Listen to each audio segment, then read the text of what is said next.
तो हम यहाँ पे शुरू कर रहे हैं कहाँ से? इम्यूनिटी से, फिर बाद में हम पढ़ेंगे डिजीज, फिर cancer, AIDS and finally drug and alcohol abuse बेटा, ठीक है ना। अब एक चीज तो आप ऑलरेडी जानते हो ना कि हमारी बॉडी का ऑर्गेनाइजेशन क्या है, ऑर्गन सिस्टम। लेकिन organ system level of organisation भी कहाँ से बनता है? सेल से बनता है। यानी अगर आप अपनी बॉडी को ध्यान से देखोगे ना तो हमारा पूरा बॉडी किससे बना होगा? स्मॉलर यूनिट से बना होगा, जिन स्मॉलर यूनिट्स को हम क्या नाम देते हैं? Which are called as cells बेटा, ठीक है। अब हमारी बॉडी के अंदर जो सेल्स होती है इसको हम सेल्यूलर लेवल पे जाके दो मेजर ग्रुप्स में डिवाइड कर सकते हैं। जब आप जन्म लेते हो बेटा, जन्म लेते ही आपका ये सेल्यूलर नेचर बदल जाता है। सो अभी अगर आप अपनी बॉडी की तरफ देखोगे ना तो आपकी बॉडी के सेल्यूलर नेचर को मैं दो टाइप्स में डिवाइड कर सकता हूँ। कुछ ऐसी सेल्स बॉडी की बेटा जो हमारी खुद की है, इनको हम क्या नाम देते हैं? They are called as self cells बेटा। अब ये सेल्फ सेल से कहने का मतलब क्या होता है कि वो सेल्स जो आपको कहाँ से आई है बेटा? एम्ब्रियोनिक डेवलपमेंट से आई है। जब आप जाइगोटिक फॉर्म में थे, फिर आप एम्ब्रियो बने, फिर एम्ब्रियो का डिवीजन कंटिन्यूसली चलता गया और आपकी सेल्स का नंबर क्या होता गया? बढ़ता गया। तो वो सारी सेल्स बेटा जिसकी आपकी अभी बॉडी बनी हुई है, और वो सेल आपकी बॉडी में कहाँ से आई है बेटा? थ्रू बर्थ आई है, थ्रू एम्ब्रियो आई है बेटा। ऐसी सेल्स को हम क्या बोलते हैं? They are called as self cell. लेकिन जब आपने जन्म लिया, आपका कॉन्टेक्ट एनवायरमेंट के साथ हुआ बेटा, सो एनवायरमेंट के कॉन्टेक्ट की वजह से आपकी बॉडी में और एक ग्रुप ऑफ सेल ऐड हो गया बेटा, जो हमेशा ही आपकी बॉडी में रहेगा। अब इस कभी इन सेल्स की वजह से आप बीमार हो जाओगे, कभी बीमार नहीं हो जाओगे, बट ये सेल्स आपकी बॉडी में हमेशा ही पाई जाती है बेटा। और ऐसी सेल्स को हम क्या बोलते हैं? They are called as non self cells बेटा। इनको हम क्या नाम देते हैं? शाबाश। यानी हमारा सेल्यूलर नेचर जो है वो दो टाइप ऑफ सेल्स का बना हुआ, वो जो हमारी खुद की है और वो जो हमारी खुद की नहीं है। जो खुद की है वो एम्ब्रियो से ही है बेटा, जो खुद की नहीं है वो कहां से ही है? एक्सपोजर से ही है। जब आपका जन्म हुआ, आप एनवायरमेंट में एक्सपोज हो गए और ये सेल्स आपकी बॉडी में क्या होगी बेटा? ऐड होगी। जैसे फॉर एग्जांपल अगर मैं आपको बोलूं अपने एलिमेंट्री कैनाल को जरा ध्यान से देखो, क्या एलिमेंट्री क्या एलिमेंट्री कैनाल में आपकी खाली खुद की सेल्स है? नहीं, वहां पे हेलमिंथिक वर्म्स है, वहां पे बैक्टीरिया है, वहां पे बहुत सारे पैथोजेंस है, जो आपकी पूरी बॉडी का क्या बना रहे हैं? माइक्रो फ्लोरा बना रहे हैं बेटा। ये समझ आया ना? माइक्रोफोना बना रहे हैं। सिमिलरली बेटा आपके रेस्पिरेटरी ट्रैक में भी बहुत सारे बैक्टीरिया है, बहुत सारे पैथोजेंस है, अगेन वो क्या बना रहे हैं? माइक्रोफ्लोरा बना रहे हैं बेटा। ये आपकी बॉडी में हमेशा ही से रहते। जैसे हमने एक एग्जांपल में आपको एलिमेंट्री कैनाल में मैंने पढ़ाया था सीकम, सीकम के बारे में मैंने बोला था वहां पे सिम्बायोटिक बैक्टीरियाज होते हैं, वो हमेशा से ही पाए जाते हैं बेटा, लेकिन वो हमेशा से नहीं थे, वो जन्म के बाद आपकी बॉडी में क्या हो गए? खाने के थ्रू ऐड हो गए बेटा। सो ऐसी पर्टिकुलर सेल्स आपकी बॉडी में हमेशा पाई जाती है और इन सेल्स को हम क्या बोलते हैं? They are called non self cell. अब हमारी बॉडी में जो सेल्फ सेल होता है ये हमारे लिए अच्छा है कि बुरा है बेटा? ये वाला सेल जो आप देख रहे हो यहाँ पे, ये हमारे लिए सेल अच्छा है कि बुरा है? ऑलवेज अच्छा है, बिकॉज यही सेल प्रोटीन बनाएगा, यही सेल एंजाइम बनाएगा, यही सेल डिफेंस करेगा, या शॉर्ट में यही सेल आपकी क्या बनाता है? ऑर्गेनाइजेशन बनाता है। देखिए ये जो नीचे वाला सेल है ना, जिसको हम क्या बोलते हैं? नॉन सेल्फ सेल बोलते हैं बेटा। ये हमारे लिए अच्छा भी हो सकता है और ये हमारे लिए इट कैन बी गुड और इट कैन बी बैड बेटा। फॉर एग्जाम्पल गुड है अगर सिम्बायोटिक है बेटा, एग्जाम्पल जैसा अभी भी मैंने दे दिया, और बैड है अगर ये आपकी बॉडी में क्या करा रहा है? इन्फेक्शन करा रहा है। ये क्लियर हो गया ना? सो मतलब आपकी बॉडी में जब भी कोई एक्सेप्ट ऑटो इम्यून डिजीज को छोड़ के जब भी कोई और बाकी डिजीज होंगी ना, वो हमेशा किनकी वजह से होती है? और इन्हीं नॉन सेल्फ सेल्स को हम बेटा इम्यूनोलॉजी में एक नाम से जानते हैं, they are called as pathogens बेटा। इनको हम क्या नाम देते हैं शाबाश? They are called as pathogens बेटा। ये समझ आया ना? तो पैथोजन एक बैक्टीरिया हो सकता है, पैथोजन एक वायरस हो सकता है, पैथोजन एक वर्म हो सकता है, या एनीथिंग एल्स, या कोई मॉलिक्यूल भी हो सकता है जो आपकी बॉडी में क्या करा रहा है? डिजीज कॉज करा रहा है, एलर्जी करा रहा है बेटा। ये समझ आया ना? तो ऐसे सारे स्ट्रक्चर्स को हम क्या बोले? They are called non self structures और नॉन सेल्फ सेल्स बेटा। ये समझ आया ना? ये क्लियर हो गया? अब हमारी बॉडी में तो दोनों पाए जाते हैं। इमेजिन कर लो कि हमारी बॉडी में सेल्फ सेल्स कम हो गई और नॉन सेल्फ सेल ज्यादा हो गई, तो क्या होगा? डिजीज होगा ना, हम बीमार हो जाएंगे बेटा। सेल्फ सेल ज्यादा हो रही है, नॉन सेल्फ कम हो रही है, तो क्या होगा? शाबाश, कुछ नहीं होगा। हमारी बॉडी क्या बेटा? हेल्दी है, बेटर है बेटा। तो हमें हमेशा करना क्या चाहिए? सपोर्ट करना चाहिए और उड़ाना चाहिए बेटा। किनको? अब ये उड़ाने का काम, इनको खत्म करने का काम, इनको कंट्रोल करने का काम बेटा आपकी बॉडी के अंदर एक ग्रुप ऑफ सेल्स करता है बेटा, जिनको हम क्या नाम देते हैं? Which are called as immune cells बेटा। इन सेल्स को हम क्या नाम देते हैं? तो आप मेरे को खुद बताएंगे इम्यून सेल कैसा सेल होगा? ये हमारी बॉडी का सेल्फ सेल होगा कि नॉन सेल्फ सेल होगा बेटा? ये ग्रुप ऑफ सेल्फ सेल्स होता है बेटा। लेकिन इस ग्रुप ऑफ सेल का काम क्या है? ये बाकी और कोई भी काम नहीं करते बेटा, इनका बस एक ही काम होता है, ये हमारी बॉडी में डिफेंस का काम करते हैं। और डिफेंस कैसे करते हैं? बिकॉज इनको अल्लाह ने ताकत दी है बेटा किसको पहचानने का? सेल्फ एंड, मतलब इनको पता है कि ये सेल अपनी है और ये सेल क्या बेटा? पराई है। अपनी सेल को ये क्या करेंगे? बचाएंगे, एक्सेप्शन ऑटो इम्यून डिजीज बेटा। एंड पराई सेल को ये क्या करेंगे? खत्म कर देंगे बेटा। ये बात समझ आया ना? तो ऐसी डिफेंस सेल्स को हम क्या बोलते हैं? और इन इम्यून सेल्स की वजह से जो पूरा सिस्टम बनेगा ना, प्रोटेक्शन वाला, डिफेंस वाला बेटा, इसी सिस्टम को हम क्या बोलते हैं? Immune system. एंड इनकी इस काम करने की प्रोसेस को हम क्या बोलते हैं? जैसे हमारे पूरे कंट्री के अंदर बेटा बहुत सारे अलग अलग तरीके के फौज है, पुलिस है, आर्मी है, बीएसएफ है, वायुसेना है, पता नहीं क्या क्या बेटा, इन सब का काम क्या है? प्रोटेक्शन है ना, प्रोटेक्शन इनका काम है। तो इम्यून सेल्स का काम क्या है बेटा? प्रोटेक्शन। और इनकी प्रोटेक्शन को ही हम क्या बोलते हैं? इम्यूनिटी बोलते हैं बेटा। ये समझ आया ना? The protection provided by immune cells to self cells from non self cells बेटा इज कॉल्ड एज इम्यूनिटी बेटा।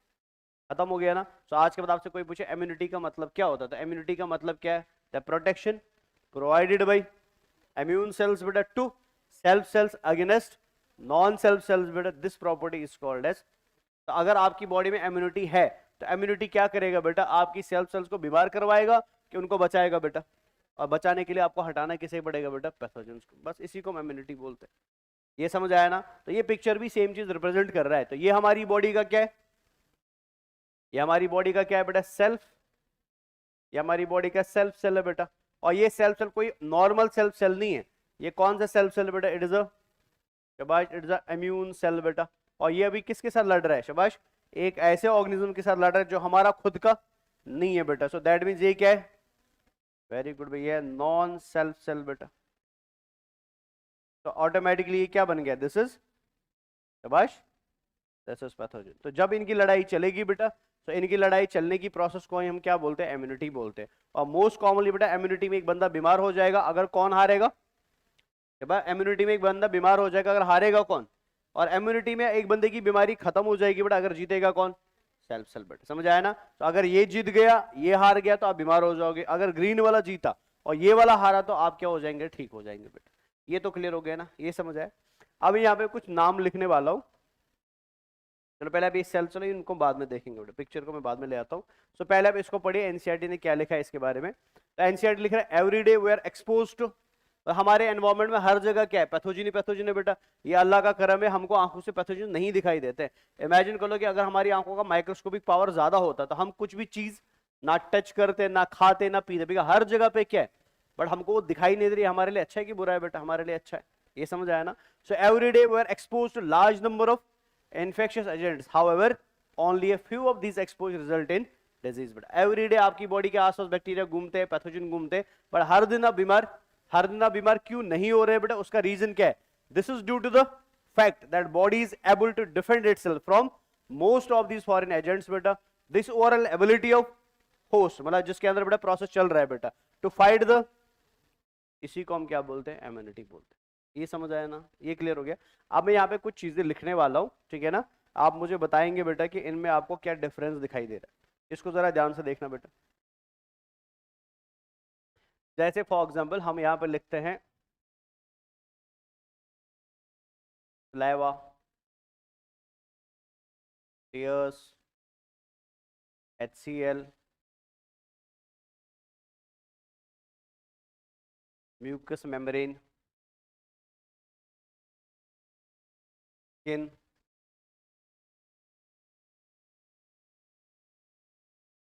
Macrophage, neutrophil.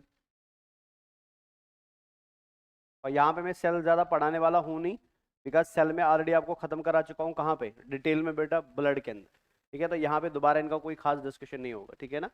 तो मैक्रोफेज, न्यूट्रोफिल, इओसिनोफिल, बेसोफिल, सबसे खतरनाक सेल बेटा क्या नाम है? एन के मतलब नेचुरल किलर सेल बेटा, ठीक है ना? इसके अलावा लिम्फोसाइट्स,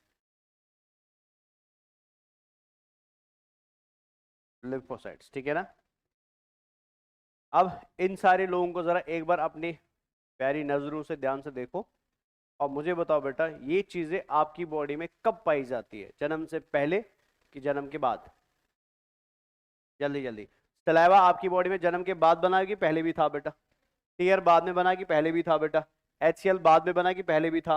म्यूकस मेम्ब्रेन बाद में बना कि पहले भी था? स्किन बाद में बना कि पहले भी था? आपकी बॉडी के अंदर बेटा जब पहली बार यॉर्कसेक ने ब्लड बनाना शुरू कर दिया, तो ब्लड बनाते ही बेटा आपकी बॉडी में क्या आया?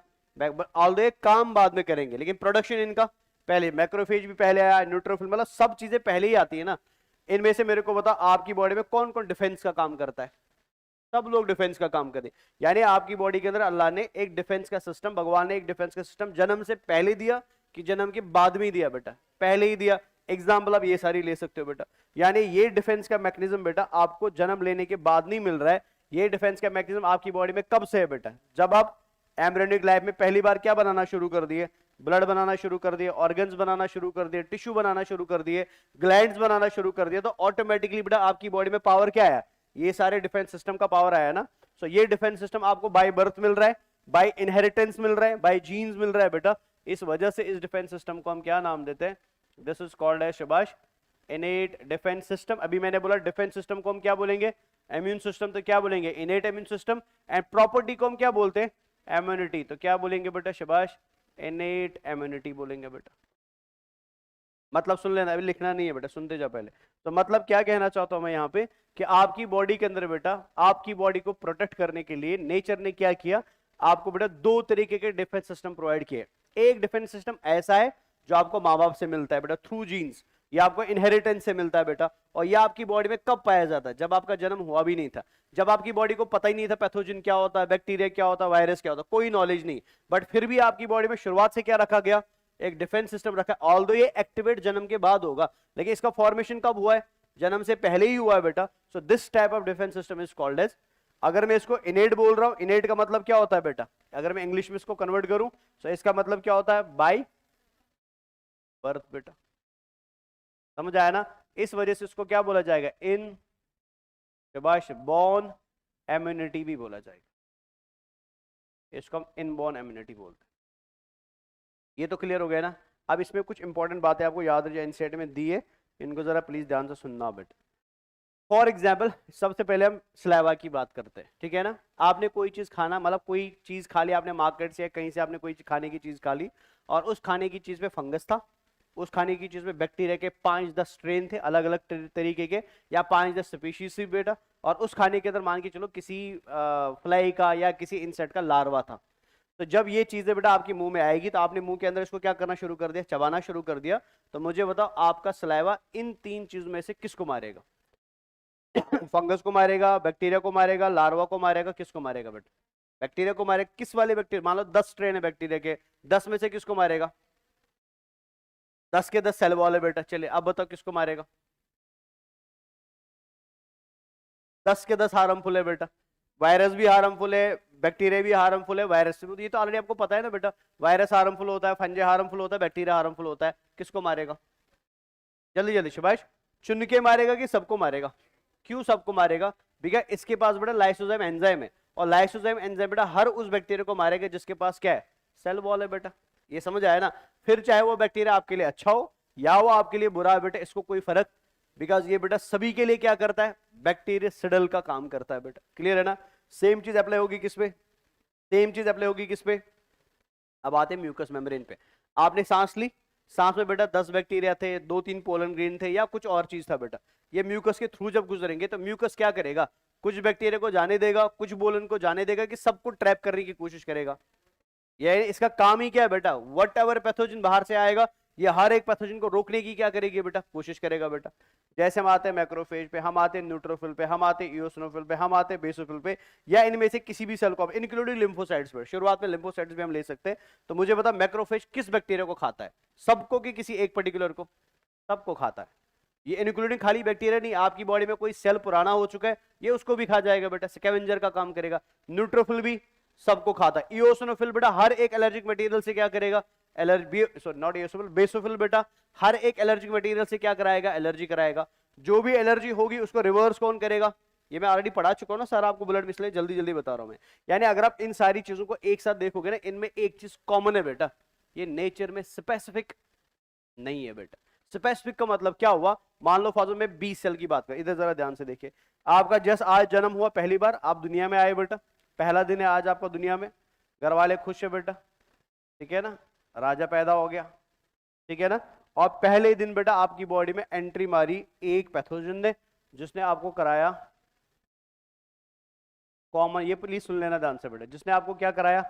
Common cold. ये सुन लेना प्लीज ध्यान से। तो मुझे बताओ आपकी बॉडी ने अभी तक, मतलब आज के दिन तक बेटा, कभी भी इस पैथोजन को पहले देखा है? मतलब आपकी बॉडी को जीरो इन्फॉर्मेशन है बेटा किसके बारे में। अब सबसे पहले बॉडी क्या करेगी, इस कॉमन कोल्ड को रोकने की कोशिश करेगी, कहां से, शाबाश, म्यूकस से बेटा, बिकॉज आपके रेस्पिरेटरी ट्रैक में जाने की कोशिश कर रहा है। म्यूकस मान लो हार गया, बिकॉज बच्चा बीमार हो चुका है ना। अगर मैं बोल रहा हूं बच्चे को कॉमन कोल्ड हुआ है तो दैट मीन बच्चा बीमार हुआ है। अगर बच्चा बीमार हुआ है तो इनमें से कोई सिस्टम सक्सेसफुल हुआ है क्या, ये सब हार चुके हैं ना। अब हमको बच्चे को क्या कराना है बेटा, ठीक कराना है, प्रोटेक्ट कराना है। प्रोटेक्ट कराने के लिए अब ये बच्चे की बॉडी क्या करेगी, ये बून मैरो में जाके बेटा एक सेल को सिंथेसाइज कराएगी, जिस सेल को हम क्या नाम देते हैं, बी लिम्फोसाइट, शॉर्ट में हम क्या बोलते हैं बेटा, बी सेल बोलते। ये सुन लेना प्लीज ध्यान से। तो बॉडी से क्या निकला बेटा, अब ये बी सेल जब ब्लड में आएगा तो ये किसको ढूंढेगा, कॉमन कोल्ड को बेटा। और कॉमन कोल्ड का अगर आप पूरी कहानी अभी भी ब्लड की याद हो, मैंने बोला था बी सेल सबसे पहले पैथोजन को देखता है, छुप छुप के बेटा उसको ऑब्जर्व करता है और उसको स्कैन करता है कि पैथोजन कैसा है, सेल वॉल है कि नहीं है, मेम्ब्रेन है कि नहीं है, डीएनए है कि आरएनए, वो सारा इंफॉर्मेशन क्या करेगा, कलेक्ट करेगा। और कलेक्शन करने के बाद वो क्या तैयार करता है, शाबाश, मारने का तरीका तैयार करता है बेटा, ब्रेक करने का तरीका तैयार करता है। और जैसे वो तरीका फाइनल हो जाएगा तो बी सेल अपने आप को क्या करती है, डिवाइड करती है बेटा दो सेल्स में। एक क्या बनेगा, जल्दी जल्दी शाबाश, एक बनेगा प्लाज्मा सेल बेटा, और दूसरा क्या बनेगा, मेमोरी सेल। याद आ रहा है कुछ, लड़ेगा कौन, प्लाज्मा सेल, बग गएगा कौन, मेमोरी सेल। मेमोरी सेल बग के वापस कहां छुप गया, शाबाश, बून मैरो में छुप गया बेटा। और मैदान में लड़ने के लिए कौन आया, और ये प्लाज्मा सेल किससे लड़ेगा बेटा, कॉमन कोल्ड से। और कॉमन कोल्ड को क्या करेगा, हराएगा, और बच्चे को क्या करेगा, ठीक कर देगा बेटा। ये समझ आया। 2 दिन गुजर गए, सुन लेना प्लीज है, 2 दिन गुजर गए। अब इस बच्चे के अंदर बेटा फॉर एग्जाम्पल, इस बच्चे के अंदर बेटा और एक बैक्टीरिया आया, ठीक है ना, जिसने इसकी बॉडी में बेटा फॉर एग्जाम्पल कोई एलर्जी क्रिएट कराई या रैशेस क्रिएट कराई बेटा। इस बच्चे को बेटा स्किन इन्फेक्शन हुआ और इसकी बॉडी में क्या हो रहा है बेटा, रैशेस हो रहे हैं। अब मुझे बता, क्या इस रैश वाले बैक्टीरिया को ये वाली मेमोरी सेल हरा सकती है, या ये वाला बी सेल हरा सकता है, क्यों नहीं हरा सकता, बिकॉज इस बी सेल का काम खाली क्या था, कॉमन कोल्ड को डिटेक्ट करना, उसके खिलाफ क्या बनाना, एंटीबॉडीज बनाना। लेकिन जैसे नया पैथोजन बॉडी में आएगा ना, तो नए पैथोजन को बनाने के लिए, हराने के लिए बेटा इस बच्चे को क्या करना पड़ेगा, एक नया, जल्दी जल्दी शाबाश, एक नया बी सेल तैयार करना पड़ेगा। अब ये बी सेल क्या करेगा, सेम चीज पहचानेगा, तैयार करेगा डिफेंस, फाइनली हराने के लिए अपने आप को क्या करेगा शाबाश, 2 पार्ट्स में डिवाइड करेगा। एक अगेन क्या बनेगा, प्लाज्मा सेल बेटा फॉर दिस पैथोजन बेटा, और क्या बनेगा, memory cell for this pathogen बेटा। ये समझ आया ना, सेम चीज, मेमोरी बगेगा और इसके खिलाफ लड़ेगा कौन बेटा, प्लाज्मा लड़ेगा। दोनों में डिफरेंस नजर आ रहा है। वहां पे क्या है बेटा, दुनिया का कोई भी पैथोजन आ जाए, दुनिया का कोई भी बेटा एंटीजन आ जाए, हर एक एंटीजन हर एक पैथोजन के लिए सेम, मैक्रोफेज है सेम, न्यूट्रोफिल है सेम, इओसिनोफिल है सेम।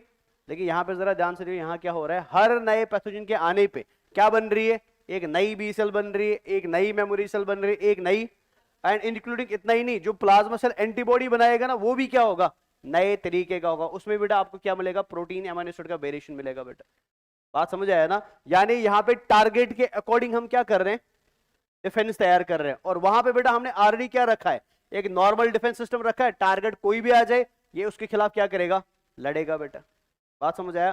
तो मुझे बता, डायवर्सिटी ऑफ सेल ज्यादा कहां पे होगा, पार्ट ए में होगा कि पार्ट बी में होगा बेटा, बी में होगा। क्यों, बिकॉज मान लीजिए अभी आपका एज 20 साल है, अब 20 साल के एज तक बेटा आपकी बॉडी में 1 लाख पैथोजेंस आए हैं बेटा।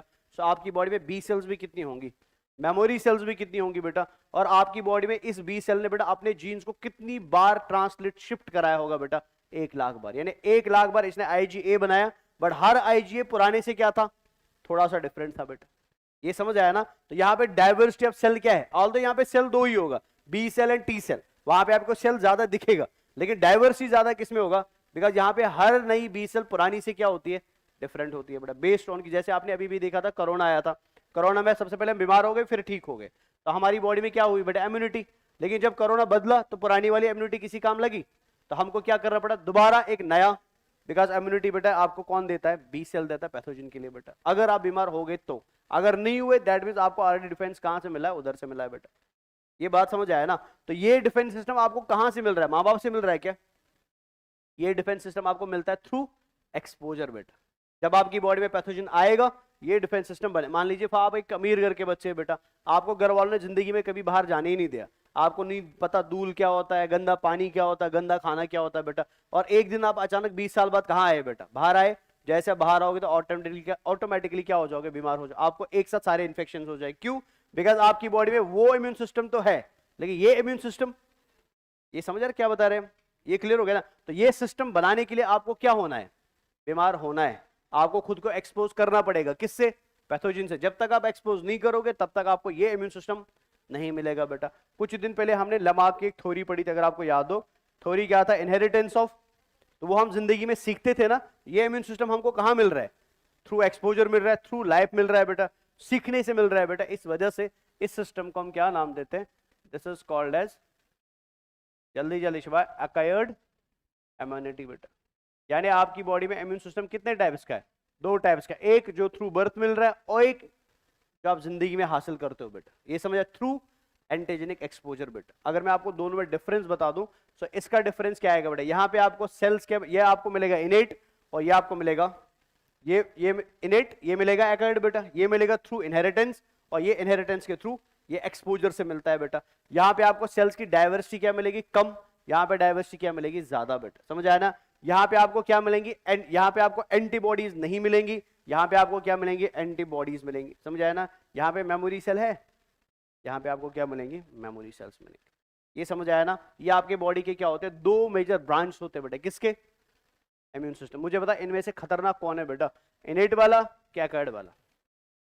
Acquired is always better than इनेट। इनेट तो शुरुआत वाला डिफेंस है, लेकिन अगर ये फेल हो गया तो फाइनली बेटा आपको ठीक कौन करा देगा, अगर एक्वायर्ड भी फेल हो गया तो फिर आप क्या हो गए, बीमार हो गए बेटा। इसमें फिर आपको बाहर से दवाई खाना पड़ेगा, इंजेक्शन लेना पड़ेगा, डैश एंड डैश। ये तो समझ आया ना, क्लियर हो गया। ये आप दोनों याद रखेंगे बेटा, इंपॉर्टेंट है दोनों। अब और एक चीज मुझे बताइए, हमारे देश का नाम क्या है, इंडिया है ना, सभी को पता है। और हमारे आसपास के देशों का नाम क्या है, जैसे यहाँ पे पास में बांग्लादेश, हमारे पास में पाकिस्तान, हमारे पास में चाइना, हमारे पास में अफगानिस्तान और नेपाल वेपाल साइड में है बेटा, ठीक है ना। ये हमारे सारे पड़ोसी देश है ना। सो हमको अपने देश को बचाने के लिए पड़ोसी देश के बीच में बेटा क्या जनरेट करना पड़ेगा, बॉर्डर जनरेट करना। आप में से कोई बॉर्डर कभी घूमने गया? अगर आपने घूमते समय देखा होगा, बीएसएफ के जो कैंप होते हैं ना, उनमें एक लाइन लिखा रहता है बेटा, फर्स्ट लाइन ऑफ डिफेंस बेटा, हमेशा लिखा रहता है। क्यों लिखा है, हम पुलिस स्टेशन में क्यों नहीं लिखा होता फर्स्ट लाइन ऑफ डिफेंस, या आर्मी बंकर पे क्यों नहीं लिखा होता फर्स्ट लाइन ऑफ डिफेंस, खाली बीएसएफ पे क्यों लिखा होता है, बिकॉज पराये देश और अपने देश के बीच में जो पहला बंदा हमको प्रोटेक्ट करेगा बेटा, वो कौन होगा, वो बीएसएफ होगा। यानी उनके देश और हमारे देश में जो बेटा बॉर्डर है ना, उस बॉर्डर को क्रॉस करने में रोकने का काम, उस बॉर्डर से बेटा इन्फिल्ट्रेशन को रोकने का काम, वो सबसे पहले कौन करेगा, बीएसएफ करेगा। इसलिए हमारे देश को पराये देश से सबसे पहले कौन बचाएगा, दिल्ली में बैठा हुआ आर्मी वाला, कमांडो पुलिस वाला, की बॉर्डर पे बैठा हुआ बीएसएफ वाला बेटा। तो इसलिए बीएसएफ वालों को हम क्या बोलते हैं, फर्स्ट लाइन ऑफ डिफेंस बोलते हैं बेटा। ये बात समझ आया ना। बिकॉज एक्सपोजर को रोकने का काम, पराये बंदे को अंदर आने से रोकने का काम सबसे पहले कौन करेगा बेटा, बीएसएफ वाला करेगा। इसलिए इसको फर्स्ट लाइन ऑफ डिफेंस बोलते हैं। इमेजिन करो आपकी बॉडी भी एक देश के जैसी है बेटा, ठीक है ना। एग्जैक्टली बेटा इमेजिन करो कि आपका पूरा बाउंड्री जो है वो बॉर्डर का काम करेगा। तो बॉर्डर के बाहर जितनी भी चीजें वो पराई है, बॉर्डर के अंदर जितनी भी चीजें वो क्या है बेटा, अपनी है। ये समझ आया ना। तो सेल्फ एंड नॉन सेल्फ को सेपरेट करने का काम सबसे पहले कौन करता है आपकी बॉडी में, आपका स्किन करता है बेटा। बिकॉज यही वो चीज है जो पैथोजन को अंदर आने, मान लो कोई पैथोजन इसके अंदर आ गया बेटा, उसने क्रॉस कर लिया बॉर्डर को, फिर अंदर क्या होगा वो बात की बात है, लेकिन शुरुआत में सबसे पहले डिफेंड कौन करेगा आपको बेटा। तो मुझे बता, स्किन इनेट है कि एक्वायर्ड है, यानी first line of defence इनेट immune system का पार्ट है कि एक्वायर्ड इम्यून सिस्टम का पार्ट है, इनेट सिस्टम का पार्ट है बेटा। ये समझ आया ना। और स्किन हमको कैसे प्रोटेक्ट करता है बताओ जरा, मैं एपिथेलियल टिश्यू में पढ़ा चुका हूँ। स्किन होता है केराटिनाइज्ड, स्ट्रैटिफाइड, स्क्वामस, एपिथेलियल, पता है ना। केराटिनाइज्ड का मतलब क्या होता है, हमने इसकी सेल्स में क्या भरा, स्क्वामस सेल्स में क्या भर दिया, केराटिन। केराटिन की वजह से सेल जिंदा रहेगी कि मर गई। पैथोजन कभी भी मरी हुई चीज पे फीड करेगा, यानी हमने अपनी बॉडी की बाहर वाली लेयर को क्या कर दिया, डेड। और डेड लेयर पे normally pathogen grow, except fungi, मैंने बताया था बेटा फंजे कर सकता है, पर फंजे के अलावा कोई और चीज डेड मटेरियल में ग्रो। तो हमने बाहर डेड मटेरियल लगाया क्यों, ये एक तरीके का क्या है बेटा, प्रोटेक्शन है, ताकि यहाँ पे पैथोजन ग्रो। इमेजिन कर लो अगर आपकी स्किन का बाहर वाला लेयर कैसा होता, लिविंग होता, तो आपको हर दिन क्या होते, स्किन के इन्फेक्शन होते, लेकिन नॉर्मली ऐसा नहीं होता, बिकॉज बाहर वाला लेयर कैसा होता है, डेड होता है बेटा। ये क्या हो गया, फर्स्ट लाइन ऑफ डिफेंस हो गई। ये समझ आया ना। अब आप बोलोगे सर हमारे पास कुछ पॉइंट्स ऐसे हैं जो ओपन है बेटा, जहां पे हमको स्किन नहीं मिलता, जैसे आपकी नाक, जैसे आपकी आईज, जैसे आपका मुंह बेटा। यहां पे डिफेंस क्रिएट कैसे होगा, यहां पे डिफेंस के दो तरीके होते हैं। पहला म्यूकस बेटा, आपने इसके अंदर क्या डाल दिया, नाक के अंदर म्यूकस मेम्ब्रेन, ये तो हमने ऑलरेडी पढ़ा हुआ है ना। म्यूकस मेम्ब्रेन का काम क्या है, वो रिलीज करेगा म्यूकस, और म्यूकस कहाँ जमा होगा, रेस्पिरेटरी ट्रैक्ट में, और रेस्पिरेटरी ट्रैक्ट में जो म्यूकस है बेटा वो किन को पकड़ता है, और जो पकड़ेगा पैथोजन को, मैक्रोफेज आके उसको क्या कर जाएगा, खा जाएगा बेटा। तो ये क्या हो गया, अगेन डिफेंस बेटा। लेकिन ये भी किसका पार्ट है, इनेट का। ये अगेन क्या बनेगा, फर्स्ट लाइन ऑफ डिफेंस बनेगा बेटा। समझ आया ना, ये क्लियर हो गया। इन दोनों को मिला के हम बोलते हैं फिजिकल बैरियर्स ऑफ डिफेंस बेटा। क्या बोलते हैं, तो फिजिकल बैरियर ऑफ डिफेंस में क्या क्या आएगा, स्किन आएगा and mucus, mucus membrane through mucus काम करता है, and skin through keratinised stratified squamous epithelium. और दोनों किसके हिस्से, first line of defence innate के हिस्से बेटा। ये तो समझ आया ना। अब मान लो फौज में कोई बैक्टीरिया बड़ा शैतान है बेटा, मतलब खतरनाक बैक्टीरिया, वो स्किन को भी क्रॉस कर गया, उसने म्यूकस मेम्ब्रेन को भी धोखा दे दिया, और वो फाइनली कहां पहुंचा, हमारे माउथ में पहुंचा, हमारी आईज में पहुंचा, हमारे ईयर्स में पहुंचा, या कहां पहुंचा, हमारे एलिमेंट्री कैनाल में पहुंचा बेटा। अब यहां पे भी तो रोकना पड़ेगा ना। अब इसको रोकने के लिए बेटा हमने फिजिकल बैरियर तो खत्म हो गया ना, मान लो वो फेल हो गया बेटा। अब इसको रोकने के लिए हमने अगेन एक बैरियर क्रिएट किया बेटा, जिसको हम केमिकल बैरियर ऑफ डिफेंस बोलते हैं। क्या बोलते हैं, और केमिकल बैरियर भी किसका पार्ट बनेगा, फर्स्ट लाइन ऑफ डिफेंस का ही पार्ट बनेगा बेटा। फॉर एग्जाम्पल, आपकी आंखों के अंदर से कोई पैथोजन अंदर चला गया, टेंशन लेने की जरूरत नहीं है बेटा। देखिए आंखों में क्या है, मैंने आपको बोला था हमारी आंखें वेट क्यों है, बिकॉज कंटिन्यूअसली हमारी आंखों से क्या निकलते हैं, टीयर्स निकल। ऑल्दो टीयर हमेशा बहेगा नहीं, आप हमेशा रोगे नहीं, बट टीयर्स का प्रोडक्शन क्या होता है, 24/7 होता है, ताकि आपकी आईज क्या रहे, वेट रहे। और इस टीयर के अंदर क्या पाया जाता है, एंजाइम पाया जाता है, जिस एंजाइम को हम क्या नाम देते हैं, शाबाश, लाइसोजाइम बोलते हैं बेटा। ठीक है ना। और आपको ऑलरेडी पता है, मैंने स्लाइड में पढ़ाया भी था बेटा, लाइसोजाइम कैसा एंजाइम होता है, ये होता है बैक्टीरिसिडल बेटा। एक होता है बैक्टीरियोस्टैटिक, एक होता है बैक्टीरियसिडल। इसका मतलब क्या था वो समझिए। फॉर एग्जाम्पल, एक बैक्टीरियल कॉलोनी के अंदर 10 बैक्टीरिया है, ठीक है ना, और आपने इसके ऊपर एक ऐसी चीज डाली जो बैक्टीरियोस्टैटिक है बेटा। तो बैक्टीरियोस्टैटिक क्या करेगा, वो 10 में से 9 को मार देगा और एक को क्या करेगा, पीछे छोड़ देगा बेटा। यानी वो नंबर ऑफ बैक्टीरिया को क्या करता है, डिक्रीज करता है। लेकिन बैक्टीरियल कॉलोनी को 100% खत्म। लेकिन अगर आप इसी 10 बैक्टीरिया पे क्या डालोगे, बैक्टीरियसिडल चीज डालोगे, बैक्टीरियसिडल क्या करता है, पूरी की पूरी कॉलोनी को ही खत्म कर देता है बेटा। तो लाइसोजाइम क्या है, स्टैटिक है कि सिडल है बेटा, यानी ये पूरे बैक्टीरियल कॉलोनी को ही क्या कर सकता है, खत्म कर सकता है बेटा। ये समझ आया ना। ये बैक्टीरियसिडल प्रॉपर्टी किसमें है, और लाइसोजाइम कहाँ है बेटा, हमारे टीयर में, हमारे स्लैव में, हमारे ईयर वैक्स में बेटा। जो जो बैक्टीरिया इधर से आएगा, मतलब कान से आएगा, नाक से आएगा, आंख से आएगा, माउथ से आएगा, उससे किसे लड़ना पड़ेगा, स्लैवा के साथ एंड टीयर्स के साथ एंड एयर वैक्स के साथ एंड स्किन में बेटा, स्वेट के अंदर भी आपको क्या मिलेगा, ये अगेन क्या हो गया बेटा, डिफेंस। लेकिन कौन सा डिफेंस, फिजिकल कि फिजियोलॉजिकल, ये फिजियोलॉजिकल डिफेंस हो या केमिकल डिफेंस भी आप इसको बोल सकते हो बेटा। ये तो समझ आ गया ना। अब मान लो कोई बैक्टीरिया इधर से भी बच गया, वो नाक से भी बच गया, म्यूकस से भी बच गया, वो आपकी बॉडी में बेटा स्लैवा से भी बच गया। अब वो कहां पहुंचेगा, स्टोमक में पहुंचे। और स्टोमक के अंदर क्या है बेटा, HCl है, और HCl एसिडिक है कि बेसिक है, और एसिडिक पीएच में बैक्टीरिया का ग्रोथ ज्यादा होता है कि कम होता है, कम होता है। तो ऑटोमेटिकली बेटा बैक्टीरिया का नंबर क्या हो जाएगा, डिक्रीज हो जाएगा। अब कोई इधर से भी बचेगा, उसका क्या होगा हम आगे देखेंगे। बट ये जो आपने चीजें पढ़ी ना, जिसमें आपने क्या पढ़ा, स्किन पढ़ा, म्यूकस मेम्ब्रेन पढ़ा, टीयर पढ़ा, स्लैवा पढ़ा और HCl पढ़ा, ये सब मिलके क्या बनाते हैं, फर्स्ट लाइन ऑफ डिफेंस बना। और इनको हम दो पार्ट्स में डिवाइड करते हैं, फिजिकल एंड फिजियोलॉजिकल बेटा। समझ आया ना। फिजिकल में क्या आएगा, स्किन एंड म्यूकस। फिजियोलॉजिकल में क्या आएगा, HCl, tear, sweat, earwax and saliva बेटा। ये तो समझ आया ना, ये क्लियर हो गया। अब कुछ बैक्टीरिया ऐसे भी हो सकते हैं बेटा, जो फर्स्ट लाइन को भी क्या कर गए, जो फर्स्ट लाइन को भी क्या कर गए, क्रॉस कर गए बेटा। मतलब ये हमारे सारे दुश्मन है ना, जो आपको नीचे दिखाई दे रहे हैं। तो दुश्मन को रोकने के लिए बेटा सबसे पहले हम क्या यूज करते हैं, दुश्मन को रोकने के लिए हम सबसे पहले क्या यूज करते हैं, तो क्या क्या लिखा है इस पे, केमिकल बैरियर। एग्जांपल चले, HCl, tears, dash and dash, ठीक है ना। मैकेनिकल बैरियर में एग्जांपल स्किन एंड इसका केराटिनाइज्ड नेचर, एंड इसके अलावा रिफ्लेक्स, जैसे खांसी आना रिफ्लेक्स हो गया, छींक आना रिफ्लेक्स होगा, वोमिटिंग आना रिफ्लेक्स, डायरिया का होना दैट इज आल्सो है। बिकॉज इन सब से क्या होता है, हमारी बॉडी में अगर एक्स्ट्रा माइक्रोबियल कंटामिनेशन हुआ है, एक्स्ट्रा बैक्टीरिया जमा हुए, तो हम रिफ्लेक्स से उनको क्या कर सकते हैं, बाहर रिमूव कर सकते हैं। ये भी किसका पार्ट बनेगा, शाबाश, फर्स्ट लाइन ऑफ डिफेंस का पार्ट बनेगा। ये समझ आया ना। अब मान लो फौज में कोई पैथोजन साइड से निकल गया बेटा, हम यहाँ पे बचाने की कुछ रहे, वो साइड से निकल गया, उसने बेटा किसको धोखा दिया। अब वो कहाँ पहुंचेगा, बॉडी के अंदर। अब हमको बेटा इसको जीने देना है कि मार देना है बेटा। अब मारने के लिए बेटा हम किसको फोन लगाएंगे, बॉर्डर वालों ने दिल्ली फोन लगा लिया, बॉर्डर वालों ने दिल्ली, भैया हमको तार कटी हुई दिखाई दे रही है, कोई बंदा अंदर घुस गया बेटा, ठीक है ना। अब वो बंदा कौन है हमको तो नहीं पता, दैट मींस वो अंदर आ चुका है। अब इंफॉर्मेशन किसके पास जाएगा, पुलिस थाने पे, कोलकाता पुलिस, दिल्ली पुलिस, मतलब जो पुलिस वाले होते हैं। तो पुलिस वाले क्या बनाएंगे, सेकंड लाइन ऑफ डिफेंस में, उसमें ट्रैफिक पुलिस भी आएगा, थाने का पुलिस भी आएगा, पता नहीं क्या क्या पुलिस आएगा बेटा। ये समझ आया ना, ये सब मिलके क्या बनाता है, सेकंड लाइन ऑफ। अब हमारी बॉडी में सेकंड लाइन ऑफ डिफेंस में कौन आती है, ऑल इम्यून सिस्टम सेल्स बेटा, except B cell and T cell बेटा।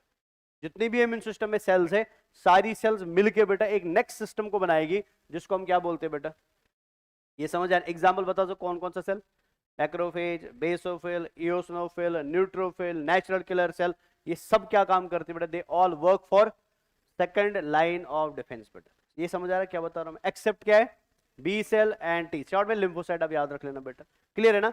अब आप सबको तो पता है बेटा, न्यूट्रोफिल को ले लो, बेसोफिल को ले लो, मैक्रोफेज को ले लो, ये बहुत सारे प्रोटीन्स को भी तो रिलीज करती है ना। जैसे कुछ का आपको ऑलरेडी पता है, हिस्टामिन है, सेरोटोनिन है, हेपेरिन है, इंटरल्यूकिन है, इंटरफेरॉन है, ट्यूमर नेक्रोसिस फैक्टर है, जिनको हम पढ़ेंगे थोड़ी देर में, साइटोकाइन बैरियर आपको पढ़ना पड़ेगा, साइटोकाइन से बेटा। ये सब कहां से निकलेंगे, ये तो इनिशियल से निकलेंगे ना, तो ये सब भी किसका पार्ट बनेंगे, सेकंड लाइन ऑफ डिफेंस का पार्ट बनेंगे। ये समझ आया ना। तो सेकंड लाइन ऑफ डिफेंस किन से बनेगा, सेल से, इसको हम सेल्यूलर बैरियर बोलेंगे बेटा। क्या बोलेंगे, तो फर्स्ट लाइन में क्या आया, फिजिकल फिजियोलॉजिकल, सेकंड में सबसे पहले क्या आएगा, सेल्यूलर बैरियर, जिसमें आएंगी सारी की सारी सेल्स बेटा, WBC शॉर्ट में याद रख लेना, जिनको हमने दो ग्रुप्स में क्लास 11th में डिवाइड किया है बेटा। क्या क्या, ग्रेन्युलोसाइट्स, ग्रेन्युलोसाइट में 3 लोग आएंगे बेटा, कौन कौन सा, न्यूट्रोफिल, बेसोफिल और इओसिनोफिल। और ए ग्रेनुलोसाइट में 2 ही आते थे बेटा, मोनोसाइट एंड लिम्फोसाइट। लिम्फोसाइट को ऊपर भेज दो, मोनोसाइट को नीचे रख दो बेटा। तो मोनोसाइट किस में आएगा, सेकंड लाइन में, लिम्फोसाइट किस में आएगा, थर्ड लाइन में बेटा। ये समझ आया ना। अब ये मैं आपको क्लास 11th में ही पढ़ा चुका हूं। मैक्रोफेज क्या करता है, खा जाता है बेटा, ठीक है ना, बिकॉज़ उसके पास अंदर क्या होता है, तवा रखा था हमने अलग क्लास 11th में, जिस तवे को हम लाइसोसोम बोलते थे, जो बैक्टीरिया को किस में डाल देगा, लाइसोसोम में डाल देगा बेटा, ठीक है। न्यूट्रोफिल भी क्या करता है, फैगोसाइटोसिस करता है, यानी दोनों क्या है। लेकिन अगर मैं आपको पूछूं क्वेश्चन बेटा, पोटेंट फैगोसाइट कौन है, तो कौन है बेटा, मैक्रोफेज है बेटा, ठीक है ना। लेकिन नंबर में बेटा चीफ फैगोसाइट कौन है बेटा, न्यूट्रोफिल है, बिकॉज न्यूट्रोफिल का नंबर ज्यादा होता है बट कैपेसिटी, मैक्रोफेज का नंबर कम है बट कैपेसिटी क्या है बेटा, ज्यादा। ये मैं ऑलरेडी आपको पढ़ा चुका हूं।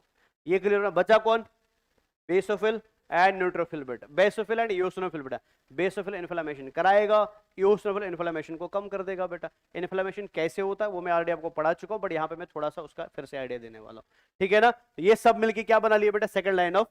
तो सेकंड लाइन ऑफ डिफेंस में सबसे पहले क्या याद रखोगे, सेल्यूलर बैरियर। सेल्यूलर बैरियर में कितने टाइप्स की सेल्स, 2 टाइप की, फैगोसाइट्स एंड नॉन फैगोसाइट्स बेटा। ये तो क्लियर हो गया ना। आपको बुखार कभी आया, बुखार कब आता है बेटा, इन्फेक्शन से, बिना इन्फेक्शन के बेटा। कुछ लोगों को बिना इन्फेक्शन के बुखार आ जाता है, ठीक है ना। तो मोस्टली इन्फेक्शन की वजह से ही क्या आता है बेटा, और बुखार अच्छा है। अगर आपको बुखार आता है ना, सो दैट मींस बेटा आपकी बॉडी सही काम कर रही है, बिकॉज बुखार is also part of second line of defence बेटा।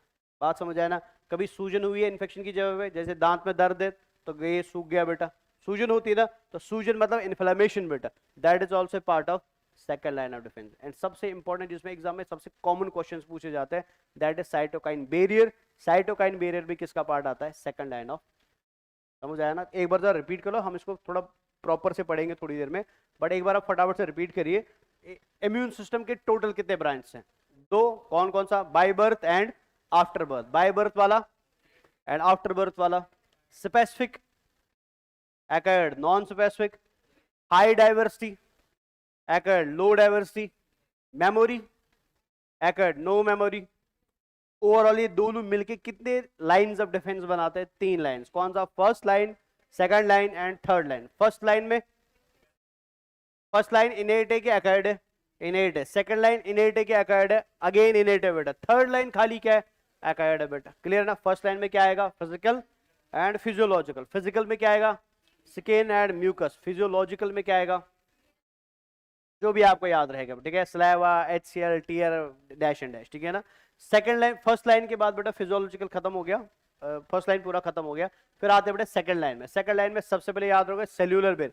सेल्यूलर में कितने टाइप्स की सेल्स, 2, फैगोसाइट्स, नॉन फैगोसाइट। इनको हम थोड़ी देर में अलग से पढ़ेंगे बेटा। Second, inflammatory response. Third, fever and fourth, cytokine barrier बेटा। क्लियर हो गया ना। चले, तो ये आपको दिखाई दे रहा है बेटा दो तरीके के सिस्टम्स, कौन सा, इनेट एंड, आपको पिक्चर से समझ आ रहा है। यहाँ पे कौन काम करेंगे, मैक्रोफेज, नॉट जस्ट मैक्रोफेज, बाकी सेल्स भी बेटा। और यहाँ पे कौन काम करेंगे, देख लो जरा पिक्चर किसका बना है, एंटीबॉडी। एंटीबॉडी कौन बनाती है, बी सेल बनाती है, टी सेल बनाते हैं, B cell and T cell दोनों एंटीबॉडीज बनाती है, ठीक है। लेकिन मेजरली कौन बनाती है, प्लाज्मा और बी सेल बेटा, प्लाज्मा सेल और बी सेल बेटा, ठीक है ना। तो यहाँ पे क्या काम करेगा, एक्वायर्ड आफ्टर एक्सपोजर, और यहाँ पे होगा बिफोर एक्सपोजर। ये बाय बर्थ है एंड ये आफ्टर बर्थ है बेटा, ठीक है ना। चले, तो देखो क्या लिखा है यहाँ पे, तो इनेट इम्यून सिस्टम में इम्यूनिटी रिसीव्ड बाय, यहाँ पे derived during the, developed during the life time through antigen response और एंटीजन एक्सपोजर बेटा। ये कैसी है और ये कैसी है, यहाँ पे डाइवर्सिटी क्या है, कम, और यहाँ पे डाइवर्सिटी क्या है, डाइवर्सिटी कम ज्यादा क्यों, ये तो समझ आ गया ना। नेक्स्ट वाला समझ आया, टोटल मिलके 3 लाइंस बनेंगी, first line of defence, second line of defence and, अच्छा यहाँ पे एक चीज और याद रखना जो एग्जाम में पूछा गया ऑलरेडी आपसे, आप इसका आंसर खुद ही करोगे बेटा, मेरे को ये लिखने का जरूरत नहीं पड़ेगा, आप इसको जरा ध्यान से, ये लिखना फर्स्ट लाइन ऑफ डिफेंस बेटा। आप मुझे खुद बताओ first line of defence body के बाहर है कि बॉडी के अंदर है बेटा, तो क्या लिखोगे, एक्सटर्नल और इंटरनल बेटा, तो लिख देते इधर एक्सटर्नल बेटा, ठीक है ना। चलो इसके बारे में बता, बॉडी के बाहर है कि अंदर है बेटा, जल्दी जल्दी, अंदर है, सेल तो अंदर ही रहेगा ना, तो क्या लिखोगे बेटा, इंटरनल। चले ये बताओ बेटा, बॉडी के बाहर है कि अंदर है, तो क्या लिखोगे, अगेन इंटरनल। एग्जाम में क्वेश्चन पूछा गया है, ठीक है ना, आप जरा ध्यान से देखना। अब इसको अगेन वापस देखते हैं बेटा, ये एक्सटर्नल है लेकिन किसका हिस्सा है, ये एक्सटर्नल है ना, लेकिन हिस्सा किसका है, इनेट का है कि एक्वायर्ड का है बेटा। आप शाम को आ जाना, अभी मैं क्लास में हूं।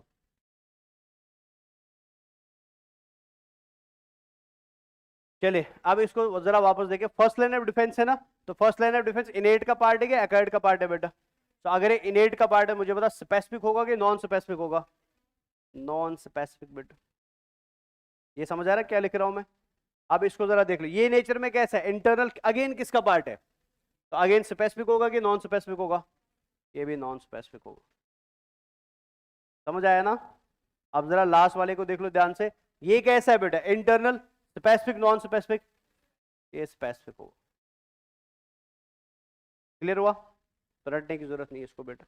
अब आते हैं फर्स्ट लाइन ऑफ डिफेंस पे, तो क्या है, फिजिकल बैरियर एंड, फिजिकल में क्या क्या आएगा बेटा, skin and mucus membrane, physiological में आएगा HCl, टीयर्स एंड स्लाइवा बेटा, खत्म। देखो इसको जल्दी जल्दी, तो ये दीवार आपको दिखाई दे रहे हैं, दीवार 1, दीवार 2 और दीवार 3। तो दीवार 1 क्या है, फर्स्ट लाइन, दीवार 2 क्या है, सेकंड लाइन, दीवार 3 क्या है, थर्ड लाइन बेटा, ठीक है ना।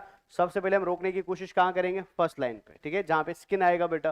फिर अगर यहाँ से कोई बच गया तो कहाँ जाएगा, सेकंड लाइन पे, जहाँ पे आपको क्या मिल रही है, सेल्स मिल रही है बेटा। कौन सी सेल है ये, मैक्रोफेज है बेटा। फिर अगर इधर से भी कोई बच गया तो वो किसके पास जाएगा, लिम्फोसाइट्स के पास जाएगा। ये लास्ट पे आपको लिम्फोसाइट्स दिखाई दे, ठीक है, तो लिखना भी चाहते हो तो इधर लिख दो। तो यहाँ पे आपका स्किन है, ठीक है ना। ये स्नीज कर रही है बंदी बेटा, तो स्नीजिंग क्या हो गया, स्नीजिंग किस में आएगा बेटा, रिफ्लेक्स में आएगा बेटा, ठीक है ना। इधर से जो बच गया तो वो किस में आएगा, जवाब मैक्रोफेज के पास आएगा बेटा। इधर से जो बच गया बेटा वो किसके पास आएगा, जवाब लिम्फोसाइट्स के। तो ये जरा नीचे लिखो क्या लिखा हुआ है फटाफट से। तो first line of defence non specific है, फिजिकल है और केमिकल है बेटा, ठीक है ना। बैरियर स्किन का होगा, म्यूकस मेम्ब्रेन का होगा, केमिकल में स्टोमिक एसिड आएगा और लाइसोजाइमिन, और इसके अलावा रिफ्लेक्सेस आएंगे, coughing, sneezing, vomiting and diarrhoea. इनेट में बेटा सेकंड लाइन ऑफ डिफेंस जो है वो इनेट है, अगेन नॉन स्पेसिफिक ही होगा बेटा। तो इसमें क्या आती है, सारी सेल्स। इसके अलावा कंप्लीमेंट सिस्टम, कंप्लीमेंट सिस्टम यहाँ डिस्कस नहीं करें बिकॉज ये बहुत बड़ा टॉपिक है, ये आपको MSc में पढ़ाया जाएगा, या अगर मेडिकल कॉलेज में पहुंच गए तो मेडिकल कॉलेज में पढ़ाया जाएगा। थर्ड है बेटा adaptive, acquired immunity is also called as adaptive immunity, याद रखना बेटा। तो इसमें आता है cellular, cytotoxic T cells and humoral मतलब एंटीबॉडी। तो शॉर्ट में यहाँ पे क्या आएगा, शाबाश, टी सेल आएगा, और यहाँ पे क्या आएगा, B cell, because cytotoxic character T cell का होता है, एंटीबॉडी बनाने का कैरेक्टर बी सेल का होता है। समझ आया, क्लियर हो गया। इसको हम बोलेंगे बेटा ह्यूमोरल इम्यूनिटी, इसको हम बोलेंगे सेल मीडिएटेड इम्यूनिटी, जो हम थोड़ी देर में अलग से पढ़ेंगे। ये तो क्लियर हो गया ना,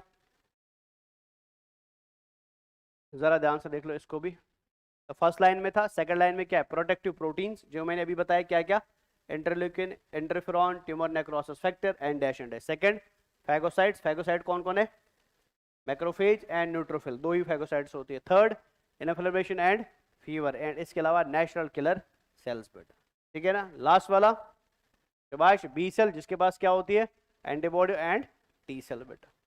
क्लियर हो गया ना।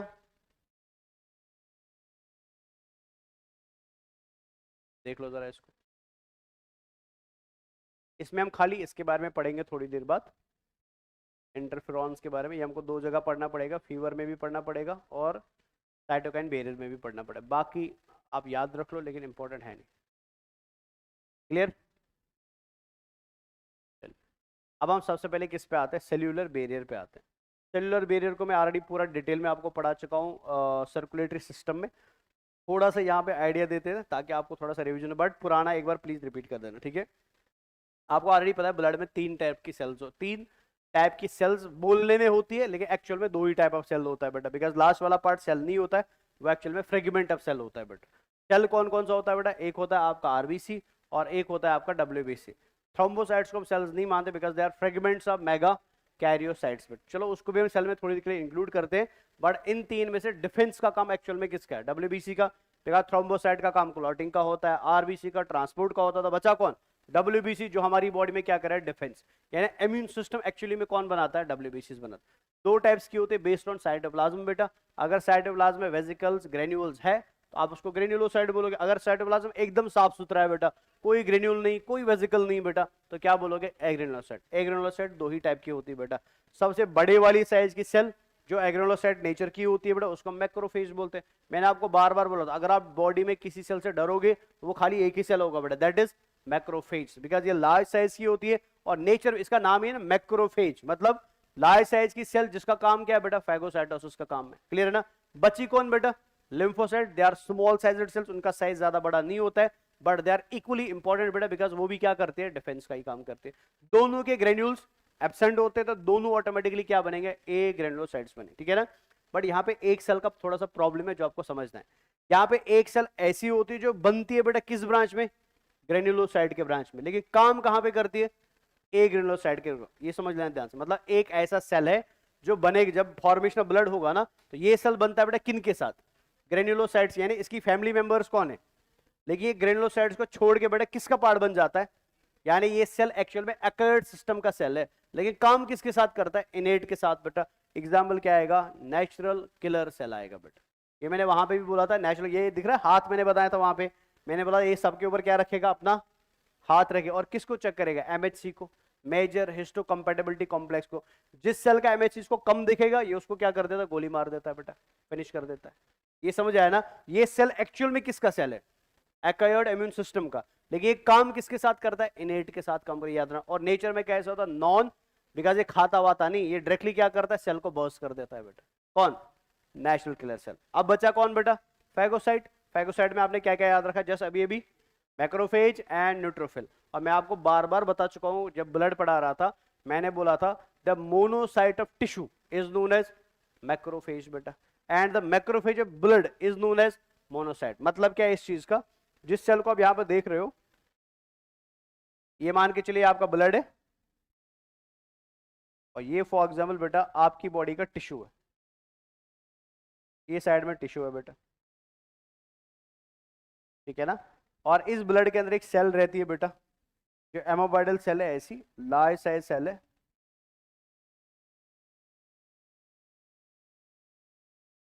ये सेल है बेटा। और इस सेल का सबसे डिस्टिंग्विशिंग फीचर जो है ना, वो इसका किडनी शेप्ड न्यूक्लियस है बेटा। ये इसका न्यूक्लियस आपको दिखाई दे रहा है। और अगर किसी डब्ल्यूबीसी सेल का न्यूक्लियस किडनी शेप्ड होता है बेटा, और वो कहां पे पाया जाए, ब्लड में पाया जाए, इसको हम ब्लड के अंदर क्या बोलते हैं, this is called as monocyte बेटा। इसको हम क्या नाम देते हैं, शाबाश, अनलेस एंड अनटिल ये ब्लड में है बेटा। आपको मैंने ये भी बताया था कि इन सेल्स को अल्लाह ने एक ताकत दी है बेटा कि ये ब्लड से निकल के किस में आ सकती है, और टिश्यू से निकल के वापस किस में जा सकती है। और इस प्रोसेस को हमने एक नाम भी दिया था, जो लास्ट ईयर एग्जाम में क्वेश्चन भी पूछा गया था। इस प्रोसेस को हम क्या बोलते हैं, डायापेडेसिस बोलते हैं बेटा। इस प्रोसेस को हम डायापेडेसिस बोलते हैं। और डायापेडेसिस करके बेटा ये सेल अब किस में आया, सेम सेल है ना, ये ब्लड से निकल के जस्ट कहां पे आया बेटा, शाबाश, टिश्यू में आया। इसके पास भी क्या है, किडनी शेप्ड न्यूक्लियस है। बट आप टिश्यू के अंदर आप इसको मोनोसाइट नहीं बोलोगे, टिश्यू के अंदर सेम सेल को आप क्या बोलोगे, मैक्रोफेज बोलोगे बेटा। जैसे आपके दो नाम होते हैं बेटा, घर वाला नाम और स्कूल वाला नाम बेटा, लेकिन बंदा तो सेम ही ना। घर में आपको क्या बोला जा रहा है, मोनोसाइट। घर से बाहर आए तो आपको क्या बोला जा रहा है, लेकिन नाम चेंज करने से क्या नेचर बंदे का बदलेगा क्या? ये यहाँ पे भी मैक्रोफेज था, यहाँ पे भी मैक्रो था, यहाँ पे भी फैगोसाइट था, और यहाँ पे भी क्या रहेगा, बस इसका लोकेशन क्या हुआ बेटा, चेंज हुआ है। और फिर मैंने आपको बोला था मैक्रोफेज के टिश्यू के बेसिस पे भी अलग अलग नाम होते हैं। जैसे फॉर एग्जाम्पल अगर मैं आपसे क्वेश्चन पूछूं, मुझे बताइए मैक्रोफेज ऑफ किडनी को हम क्या बोलते हैं, मेसेंजियल सेल्स बेटा। Macrophage of central nervous system को हम क्या बोलते हैं, माइक्रोग्लाइल सेल्स बेटा। मैक्रोफेज ऑफ लिवर को हम क्या बोलते हैं, कपर सेल्स बेटा। मैक्रोफेज ऑफ लंग्स को हम क्या बोलते हैं, एल्वियोलर और डस्ट सेल्स बेटा, याद आया ना। मैक्रोफेज ऑफ स्प्लीन को हम क्या बोलते हैं, रेटिकुलो एंडोथेलियल सेल्स बेटा। वो सब क्या है, दे आर ऑल। फिर इनको नाम क्यों दिया जा रहा है अलग अलग, बिकॉज अभी ये किस में आ चुके हैं, टिश्यू में आ चुके हैं। लेकिन जब ये सारी सेल्स लौट के वापस कहां जाएंगी, ब्लड में, इनका एक ही नाम रहेगा, वो क्या रहेगा, मोनोसाइट रहेगा। समझ आया ना, चाहे ब्लड में रहे चाहे टिश्यू में रहे, काम क्या होगा, फैगोसाइटोसिस का ही होगा बेटा। ये क्लियर हो गया ना। दूसरी बेटा यहाँ पे और एक सेल आपको देखने को मिलती है, ये भी एमोबाइडल नेचर की होती है सेल। देखिए इसका न्यूक्लियस कुछ ऐसे होता है बेटा, ईयरफोन लाइक न्यूक्लियस दिखा, बाइलोब न्यूक्लियस दिखाई दे रहा है बेटा, ठीक है ना। इसको हम क्या नाम देते हैं, लेकिन कहां पे, लेकिन जब ये बेटा ब्लड को छोड़ के किस में घुसेगी, मतलब इसने अगेन क्या कर दिया शबाश, डाया। अब इसी सेल को आप यहां पे क्या नाम दोगे बेटा, इसको हम यहां पे क्या बोलेंगे शबाश, मास्ट। काम सेम रहेगा, काम क्या है इसका मैं अलग से आपको थोड़ी देर में पढ़ाने वाला हूं बेटा, ये समझ आया ना। सिमिलरली बेटा यहाँ पे आपको और एक सेल मिलेगा, बट वो नाम चेंज नहीं करता, वो जहां पे भी रहेगा नाम सेम ही रहेगा। और ये सेल बड़ा इंपॉर्टेंट है, और ये लास्ट ईयर शायद एग्जाम में क्वेश्चन पूछा गया था आपसे। और ये सेल भी फैगोसाइटिक सेल है बेटा, बड़ी खतरनाक सेल होती है, ठीक है। इसके पास यहाँ पे क्या पाया जाता है, शबाश, तवा पाया जाता है, जहां पे बैक्टीरिया को फ्राई करके खाएगा। और तवे का नाम क्या था बेटा, शबाश, लाइजोसोम था बेटा, ठीक है। लेकिन इस सेल का एक डिस्टिंग्विशिंग फीचर है जो आपको याद रखना है, इसका न्यूक्लियस तो एक ही होगा, बट न्यूक्लियस के अंदर बेटा क्या पाए जाते हैं, बहुत सारे। यानी इसका न्यूक्लियस बेटा वन लोब है, टू लोब है कि मल्टी लोब है बेटा। तो इस सेल को हम क्या नाम देते थे, न्यूट्रो, याद आया कुछ।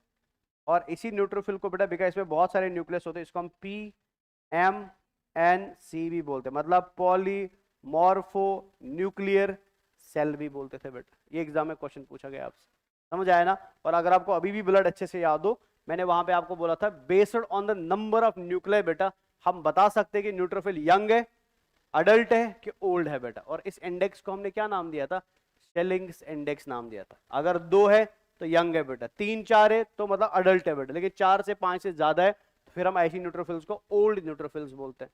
तो मुझे ध्यान से देख के बता, न्यूट्रोफिल के पास कितने न्यूक्लियस है, 1 1 2 3 4 बेटा, कितने न्यूक्लियस, चलो 1 2 3 1 2 4 5 है बेटे, कितने, नालायक ही रहोगे तुम, न्यूक्लियस एक ही है भैया। वही तो मैं अभी बता रहा था थोड़ी देर पहले, न्यूक्लियस एक ही है।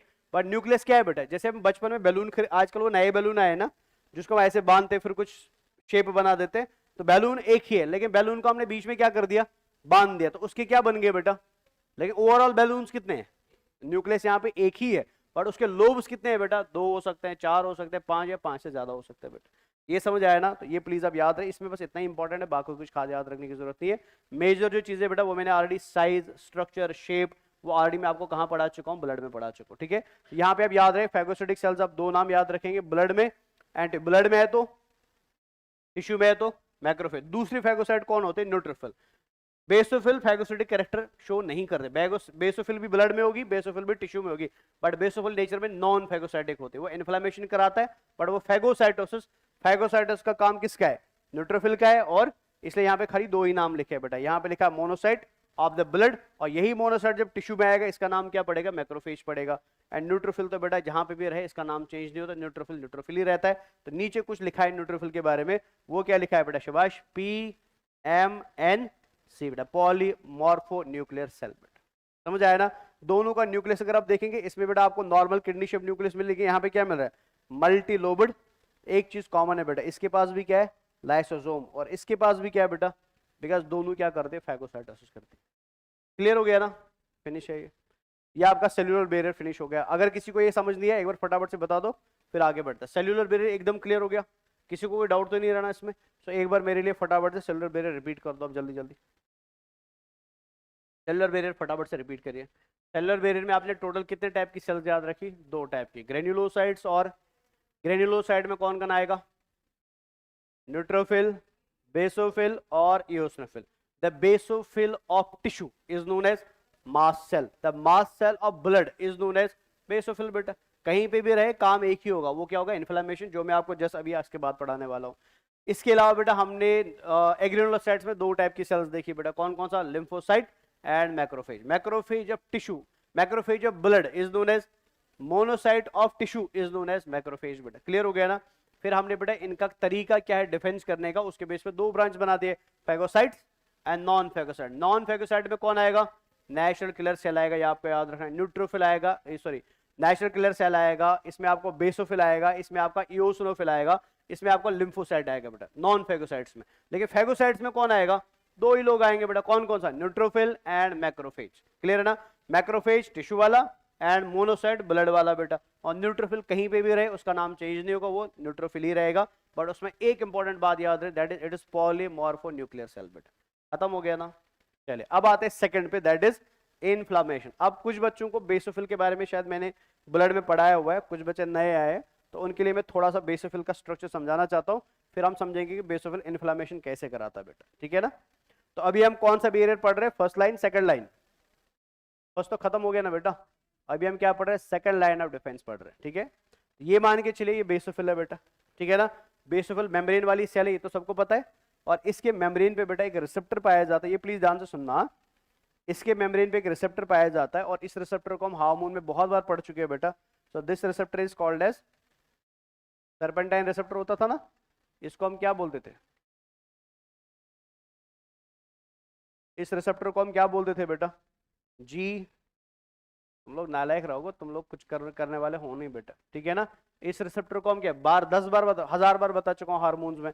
इस रिसेप्टर को हम क्या बोलते हैं? जीपीसीआर, सर्पेंटाइन रिसेप्टर, 7 पास रिसेप्टर भी इसको बोलते थे। लेकिन इस जीपीसीआर को बेटा इन केस ऑफ बेसोफिल हम क्या बोलते हैं? FCER बोलते हैं बेटा। ये आपको याद नहीं रखना एग्जाम के लिए, बट रिसेप्टर याद है, रिसेप्टर होता है इसके पास बेटा। ठीक है ना? The GPCR of basophil is called as, अगर आप अपने ब्लड के नोट्स खोलोगे, ब्लड के अंदर आपको ये मिलेगा बेटा, लिखाया हुआ है। तो चलिए कोई नहीं। अब इस जीपीसीआर रिसेप्टर का प्रॉपर्टी क्या होता है? ये अपने साथ बेटा हमेशा, इधर जरा नजर रखे, ये अपने साथ हमेशा बेटा एक एंटीबॉडी को जोड़ के रखता है बेटा। तो इसके इस मुंह पे बेटा हमेशा कौन चिपकी रहेगी? एक एंटीबॉडी चिपकी रहेगी, और इस एंटीबॉडी का नाम क्या है? IG, क्या IG तक सबके मुंह से निकल गया, उसके बाद IgE बेटा। इस एंटीबॉडी पढ़ लो यार, अभी एग्जाम आने वाला है आप लोगों को। ठीक है, तो इस एंटीबॉडी को हम क्या बोलते हैं शिवाय? IgE बोलते हैं। ये हमेशा बेटा चिपकी रहती है किसके साथ? इसके रिसेप्टर के साथ। मुझे बता एंटीबॉडी का काम क्या होता है? एंटीजन के साथ जुड़ जाना बेटा, एंटीबॉडी को तो यही काम है ना। तो दैट मींस बेटा इस बंदे ने अपने मुंह में एंटीबॉडी को क्यों पकड़ के रखा है? बिकॉज ये चाहता है बेटा कि इस एंटीबॉडी पे क्या चिपक जाए? एंटीजन चिपक जाए। क्लियर है ना? अब एंटीजन कैसे चिपकेगा वो हम थोड़ी देर में देख लेते हैं। ये हमारे बेसोफिल का एकदम नॉर्मल स्ट्रक्चर है बेटा। एज्यूम करता हूं मैं, फॉर एग्जांपल एजप्शन है, फॉर एग्जांपल अभी इस एंटीजन पे क्या बाइंड कर गया? इस एंटीबॉडी पे क्या बाइंड कर गया बेटा? इसने अपने एक स्ट्रक्चर पे या दोनों पे भी, ऐसा पॉसिबल है, एक पे भी बाइंड कर सकता है, दोनों पे भी बाइंड कर सकता है, डिपेंडिंग अपॉन वैलेंसी कैसा। तो इसकी वैलेंसी आपको 2 दिखाई दे रही है, तो दैट मींस ये एट अ टाइम कितने एंटीजन को बाइंड करवा सकता है? 2 बाइंड करवा चाहिए। मैं आगे पढ़ाऊंगा आपको वैलेंसी का मतलब क्या है। सो यहाँ पे बेटा इसके पास 2 एरियाज है जहां पे एंटीजन बाइंड कर सकता है। ये यहाँ पे एंटीजन A बाइंड हो गया, और यहाँ पे कौन बाइंड हो गया शिवा? एंटीजन B बाइंड हो गया बेटा। दोनों एंटीजन सेम भी हो सकते हैं, दोनों एंटीजन डिफरेंट भी हो सकते हैं, वेरी करता है बेटा। ये क्लियर है ना? जैसे यहाँ पे एंटीजन बाइंड करेगा ना, तो एंटीजन बाइंड करने की वजह से ये एंटीबॉडी किसे एक्टिवेट करेगी? जल्दी जल्दी शाबाश, GP। और मैंने आपको बहुत बार हार्मोन्स में पढ़ाया है बेटा, GPCR नॉर्मली किससे बाइंड रहता है? GDP के साथ। लेकिन जब एक्टिवेट हो जाए तो ये क्या बनता है? GTP बनता है बेटा। और जैसे GTP बनेगा, ये मेम्ब्रेन में बैठे एक और रिसेप्टर को एक्टिवेट करेगा। यहां पे मेम्ब्रेन में एक रिसेप्टर रहता था, सेम मैकेनिज्म जो हमने हार्मोन्स में पढ़ा है बेटा। और इस रिसेप्टर को हम क्या नाम देते हैं? This is called as adenylate. इसमें भी शक है तुम नालायकों को, ठीक है ना। इसको हम क्या बोल देते हैं? एडेनाइलेट साइक्लेज। शॉर्ट में मैं क्या लिखता था? AC लिखता था बेटा। तो यहाँ पे ये कौन बैठा हुआ है? एडेनाइलेट साइक्लेस बैठा हुआ है बेटा। ये समझ आया ना। और एडेनाइलेट साइक्लेस क्या करता था शाबाश? ये ATP को पकड़ता था और कन्वर्ट करता था बेटा किस में? साइक्लिक AMP में कन्वर्ट। लेकिन इसको एक्टिवेट कौन करेगा बेटा? GPCR करेगा। ये समझ आया ना। ये साइक्लिक AMP क्या करेगा? अब ये आगे जाएगा बेटा, ये एक इंट्रासेलुलर प्रोटीन या स्ट्रक्चर को एक्टिवेट करेगा जिसको हम IP3 बोलते थे, आयनोसिटोल।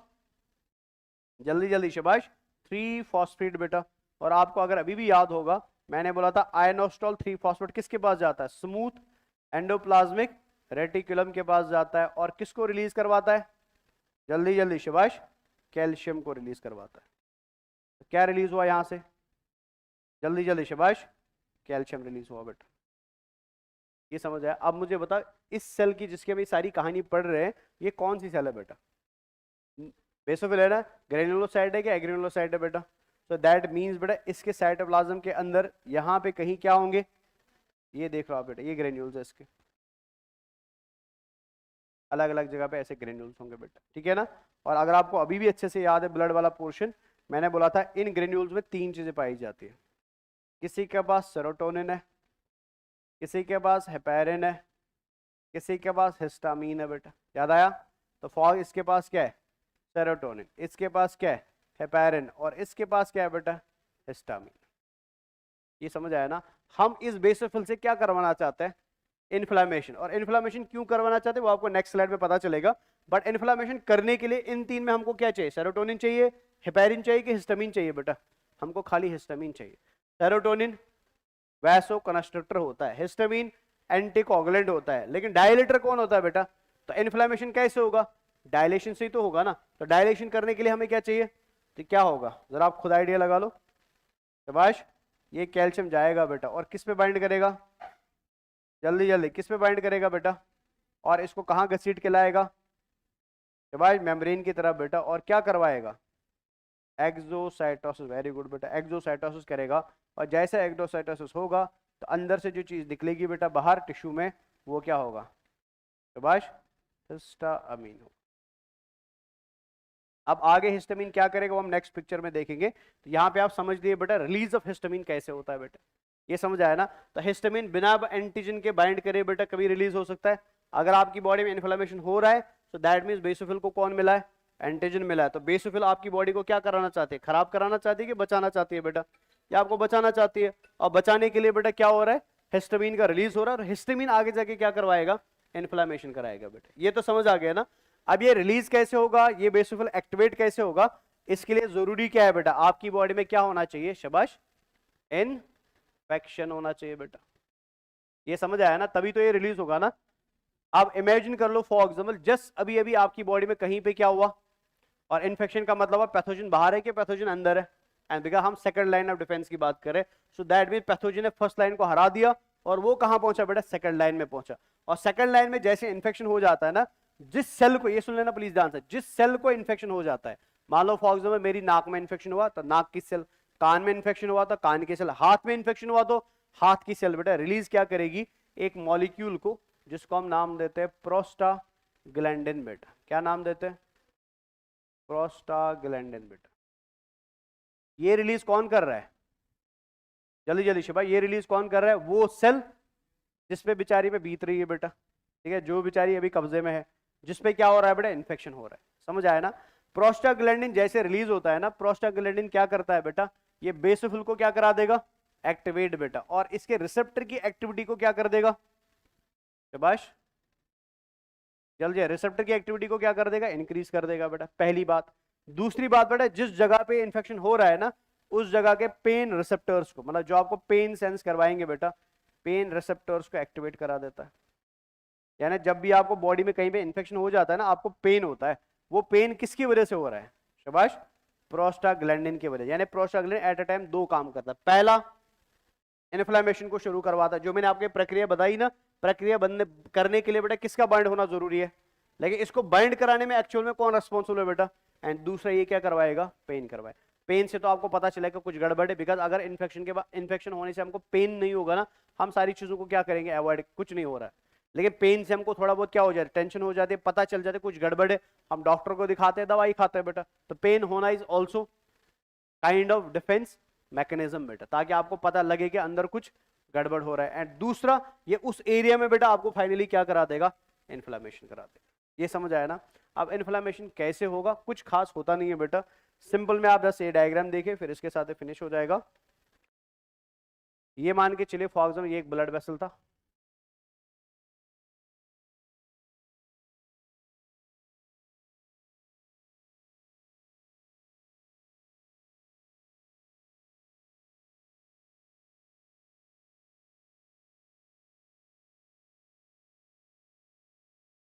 ये फॉर एग्जाम्पल एक ब्लड वेसल है,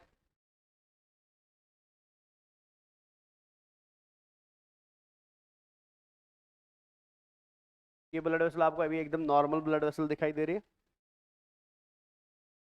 ठीक है ना। और आप सबको पता है बेटा ब्लड वेसल किसका बनता है, स्पेशल सेल्स का, जिनको हम क्या नाम देते हैं, एंडोथेलियल सेल्स ना। और इन्हीं एंडोथेलियल सेल्स के पास रिसेप्टर्स होते हैं हिस्टामिन के बेटा, हिस्टामिन के भी and as well as serotonin के भी, ठीक है ना। जैसे इस एंडोथेलियल सेल पे बेटा सिग्नल किसका आएगा, शाबाश, इधर से नीचे से लाते हैं।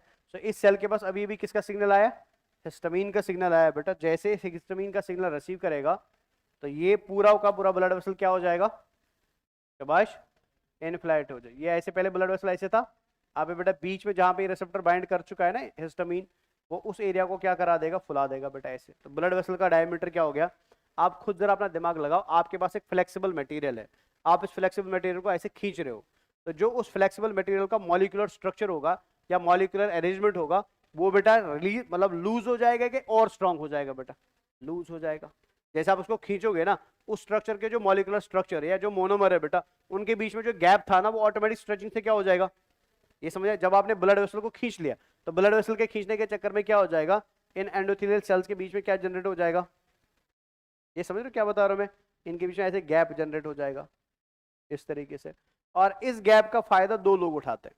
पहला, समझ रहे हैं बेटा, पहला फायदा कौन उठाएगा, डिफेंस सेल्स, फॉर एग्जाम्पल, जल्दी से, फॉर एग्जाम्पल मैक्रोफेज। तो मैक्रोफेज इधर से क्या आएगा, बाहर आएगा। क्यों बाहर आ रहा है, बेटा इन्फेक्शन हुआ है ना, तो मैक्रोफेज बेटा जैसे बाहर आएगा, वो सीधे दौड़ लगाएगा बेटा किसके पास, शाबाश, उस जगह पे जहां पे कौन बैठे हुए बेटा, एंटीजेंस बैठे हुए, ताकि उनका नंबर क्या हो जाए, डिक्रीज हो। बट इससे प्रॉब्लम एक भी होता है, प्रॉब्लम क्या हो जाता है कि जब ये एरिया का साइज बढ़ जाता है ना, मतलब गैप बढ़ जाता है, इस एरिया से बेटा बाहर कौन आने लगता है, प्लाज्मा बाहर आने लगता है बेटा। यानी आपके ब्लड से प्लाज्मा क्या हो रहा है, शाबाश, रिमूव हो रहा है, रिलीज हो रहा है। और ये प्लाज्मा जमा कहां पे हो जाता है, ब्लड वेसल के बाहर, या मैं बोलता हूं टिश्यू सरफेसेस में जमा हो जाता है। और जहां पे ये जमा होगा ना, उस एरिया को ये क्या कर देता है, फुला देता है बेटा। ये समझ आया ना। अब इससे कोई वैसे ज्यादा कोई इंपैक्ट नहीं आता, कोई ज्यादा बड़ी प्रॉब्लम नहीं होती, because after completion of infection बेटा, जब इन्फेक्शन को हम खत्म करेंगे, जब इन्फेक्शन को हम फिनिश करेंगे ना, इस एरिया में जो बचा कुछ प्लाज्मा है, इसके अंदर कौन रहे होंगे, मरे हुए बैक्टीरिया, पैथोजेंस बेटा। और वो बेचारी सेल जो मरते, डिफेंस करते करते क्या हो गई बेटा, मर गई। ये तीनों लोग मिलके, मतलब प्लाज्मा प्लस मरे हुए बैक्टीरिया प्लस लड़ते लड़ते मरी हुई सेल्स बेटा, ये तीनों मिलके क्या बनाती है, पस बनाती है बेटा। समझ आया ना। ऑटोमेटिकली वो पस बेटा फिर एक्सीजन करके या थोड़ा प्रेस करके आप उसको क्या कर देते हो, रिमूव कर देते हो बेटा। ये समझ आया ना। लेकिन पस के फॉर्मेशन में बस एक बात याद रखना है, जो मेजर सेल पस में मिलती है ना, वो मोस्टली कॉमनली कौन सी होती है, वो न्यूट्रोफिल होती है बेटा। तो दिस इज इन्फ्लेमेशन। समझ आया। अब आपसे मैं क्वेश्चन करना चाहता हूं, मुझे बताइए इन्फ्लेमेशन का होना अच्छा है कि बुरा है बेटा, अच्छा है। लेकिन अप टू सम एक्सटेंट, अगर ये होता ही गया फिर हमारे लिए क्या है बेटा। लेकिन एक हेल्दी इंसान में, एक हेल्दी ह्यूमन बीइंग में कभी ऐसा होगा नहीं, बिकॉज जैसे ज्यादा क्या हो जाता है इन्फ्लेमेशन, ऑटोमेटिकली कौन एक्टिवेट हो जाती है, इओसिनोफिल। वो इन्फ्लेमेशन का एगेंस्ट काम करती है कि इन्फ्लेमेशन को सपोर्ट करती है।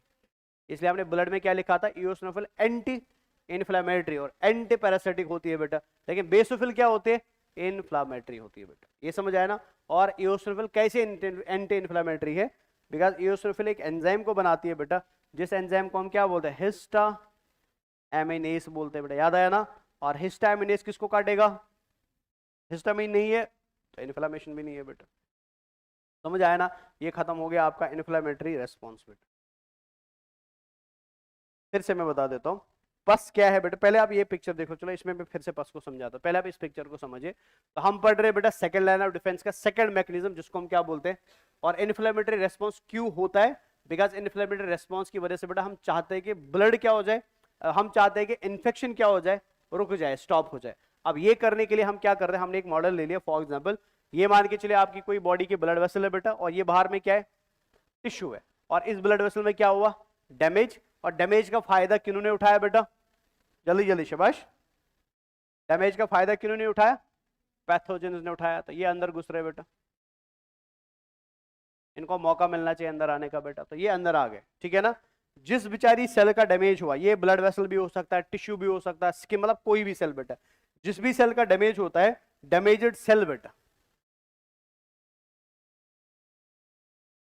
डैमेज्ड सेल बेटा क्या रिलीज करेगी, शाबाश, प्रोस्टाग्लैंडिन। और प्रोस्टाग्लैंडिन दो काम एक साथ करता है। पहला वो एक्टिवेट कराएगा किसको, बेसोफिल को, जिसका पूरा मैकेनिज्म बेटा मैंने आपको इस स्लाइड में दिखा दिया बेटा कैसे होता है ये। और यहाँ पे मैंने थोड़ा सा छोटा डायग्राम ऐड कर दिया ताकि इसको भी आप देख सको बेटा, क्लियर है ना। तो फाइनली इस मैकेनिज्म से, जो मैंने यहाँ शॉर्टकट में दिखा दिया, इस मैकेनिज्म से फाइनली क्या हुआ, रिलीज।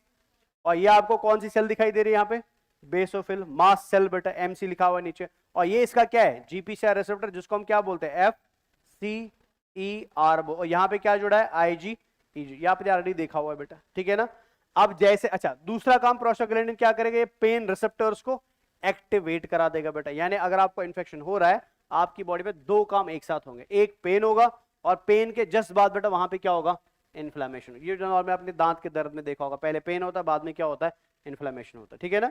अब इन्फ्लेमेशन कैसे होता है वो इस पिक्चर में दिखाया, हिस्टामिन बाहर आया, तो हिस्टामिन नेचर में कैसा है, वैसोडायलेटर, ये ब्लड वेसल्स को क्या करा देगा। अच्छा मेरे को ये बता बेटा, ब्लड वेसल को हम डायलेट क्यों करवा रहे हैं, कुछ तो रीजन होगा ना। पहला, उससे मैक्रोफेज बाहर जाएगा, दूसरा रीजन ब्लड फ्लो बढ़ेगा, डायमीटर बढ़ेगा, फ्लो बढ़ेगा, फ्लो बढ़ेगा तो डब्ल्यूबीसी आरबीसी ज्यादा आएंगे बेटा। चलो आरबीसी तो यहाँ कोई काम नहीं करेगा, लेकिन डब्ल्यूबीसी ज्यादा आएगा ना बहते हुए बेटा। हमको इस एरिया में ज्यादा डब्ल्यूबीसी चाहिए कि कम डब्ल्यूबीसी चाहिए, तो ज्यादा करने के लिए फ्लो क्या करना पड़ेगा, और बढ़ाने के लिए डायमीटर क्या करना पड़ेगा, इंक्रीज करना पड़ेगा। ये समझ आया ना। तो ये डिफेंस सिस्टम आपकी बॉडी में इन्फ्लेमेशन क्यों करवाता है, बेटा इस सिस्टम को पता है बेटा कि अगर मैं इन्फ्लेमेशन कराऊंगा उसके तीन फायदे हैं। पहला फायदा ये है, मैक्रोफेज बाहर जाएगा जल्दी जल्दी, वरना उसको डायबिटिस करना पड़ता है बेटा, दीवार को हिलाना पड़ता है, लेकिन यहाँ ऐसा कोई नहीं, वो सीधे क्या जाएगा, जल्दी जल्दी बाहर जाएगा। दूसरा, ब्लड फ्लो क्या हो जाएगा, ब्लड फ्लो ज्यादा होगा तो डिफेंस सेल्स बेटा तैर के क्या आएंगी, ज्यादा आएंगी बेटा, ये समझ आया ना। एंड तीसरा इंपॉर्टेंट मैकेनिज्म बेटा कि इससे बॉडी को पता चल जाता है कि डैश वाली जगह पे क्या हो रहा है, जल्दी जल्दी, डैश वाली जगह पे क्या हो रहा है, इन्फ्लेमेशन हो रहा है, और वहां पे हमको क्या करना है, ज्यादा सप्लाई देना है बेटा, किसका, डिफेंस सेल्स का बेटा।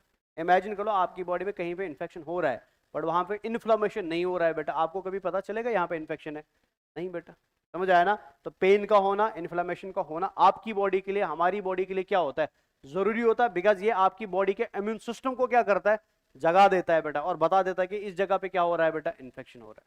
तो जो आपको वो सूजन आती है, बिकॉज एक्युमुलेशन ऑफ फ्लूइड हो रहा है, जो वो रेडनेस हो जाती है, होता है ना जहां पे इन्फ्लेमेशन रेड हो जाता है, बिकॉज ब्लड फ्लो क्या हो चुका है बेटा, बढ़ चुका है, ठीक है ना। और जो वो पेन होता है, बिकॉज वहां पे कौन रिलीज हो रहा है बेटा, तीनों को हम मिल के क्या बोलते हैं, इन्फ्लेमेटरी रेस्पॉन्स बोलते हैं बेटा।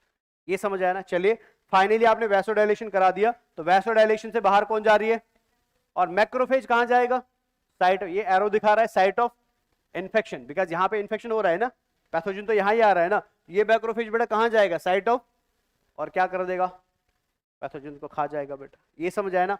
और इसके अलावा यहाँ पे क्या होगा शाबाश, प्लाज्मा, जो कहां जमा होगा, बाहर जमा होगा, जो क्या करा देगा, थोड़ा सा फुला देगा, जिसको आप इन्फ्लेमेशन बोलते हैं। तो एक्चुअल में खाली फुलाने को हम इन्फ्लेमेशन, ब्लड के बढ़ने को, प्लस रेडनेस को, प्लस पेन को, and plus increase in the movement of macrophage को बेटा, इस सब को मिलकर हम क्या बोलते हैं, इन्फ्लेमेटरी रेस्पॉन्स। बट हमको ये बाहर से दिखाई कैसा देता है, फूला हुआ, इस वजह से हम कॉमन इन्फ्लेमेशन बोलते हैं फुलाने को बेटा, लेकिन एक्चुअल में मैकेनिज्म में सारे लोग इन्वॉल्व होते हैं। यस, पस मोस्ट कॉमनली बनता है बेटा। डिपेंड करता है कि आपकी बॉडी में इन्फेक्शन कितना था। अगर बहुत ज्यादा है तो डेफिनेटली पस बनेगा, या तो आप उसको एक्सुडेट करके रिलीज कर दो या तो ऑटोमेटिकली क्या हो जाता है, डिसॉल्व हो जाता है। बिकॉज एक्चुअल में पस में है क्या, डेड सेल्स है। सेल को हमारी बॉडी आराम से क्या कर सकती है, या बाकी डिफेंस सेल्स क्या कर सकते हैं, फैगोसाइट कर सकते हैं बेटा। ये तो अभी क्लियर हो गया ना, इसमें कोई डाउट तो नहीं रहा। तो ये आपका पूरा का पूरा क्या हो जाता है, इन्फ्लामेटरी। एक बार इसको खुद भी जरा देख लो, फिर हम आगे बढ़ते बेटा जल्दी जल्दी। एनसीईआरटी में आपको खुद पढ़ना पड़ेगा, ठीक है। आपके ज्यादा नहीं लिखा है एनसीईआरटी में, मैं तो पूरा मैकेनिज्म समझा दे, पर जितना भी लिखा है। अच्छा, ये पस के बारे में मेरे को फिर से बताना तो मैं भूल ही गया। पस के बारे में बस आपको इतना याद रखना है कि यहाँ पे अभी भी क्या हुआ, मैं आपको पिक्चर में देखो, मैं आपको पिक्चर में यहाँ पे इन्फेक्शन होता हुआ दिखाई दे रहा हूँ। फिर मैं आपको बोल रहा हूँ कि ये लोग इधर से निकल के कहाँ जाएंगे, ये तो समझाने के लिए बोला जा रहा है ना।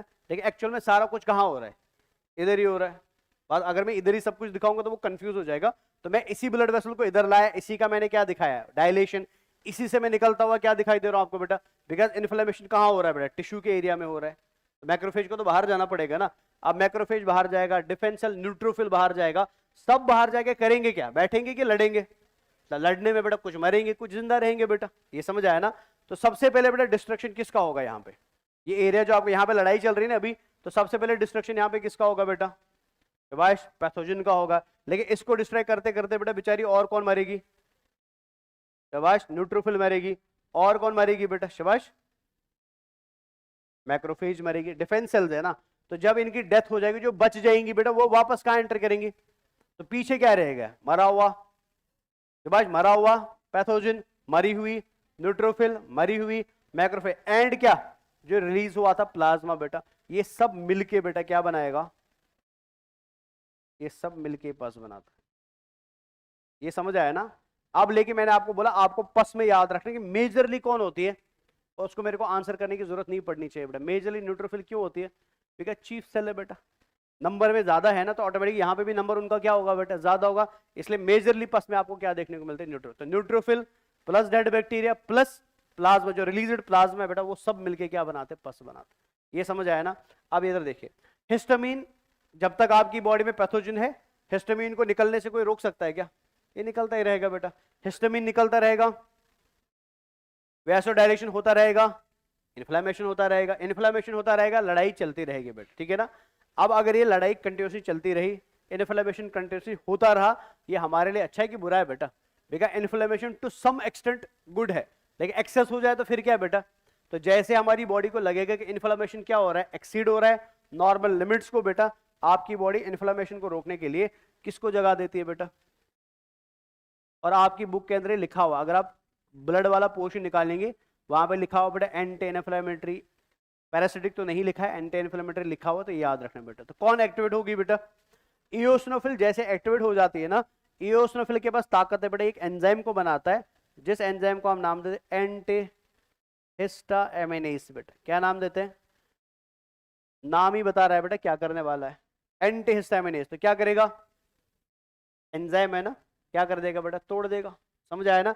हिस्टामिन, एंटी भी बोलता है, हिस्टामिनेज कोई दिक्कत नहीं, बिकॉज ये किसके खिलाफ काम कर रहा है बेटा, हिस्टामिन। तो ये इसको क्या कर देगा, ये बंदा ऊपर से हिस्टामिन बना रहा है, लेकिन नीचे ये एंजाइम उसको क्या कर रहा है, खा रहा है बेटा। तो हिस्टामिन बॉडी में बचेगा, हिस्टामिन नहीं बचेगा तो वैसोडाइलेशन नहीं होगा, तो डायबिटीज नहीं होगा, डायबिटीज नहीं होगा तो ब्लड वेसल क्या हो जाएगी, नॉर्मल हो जाएगी, तो ऑटोमेटिकली इन्फ्लेमेशन क्या हो जाएगा, डिक्रीज हो जाएगा बेटा।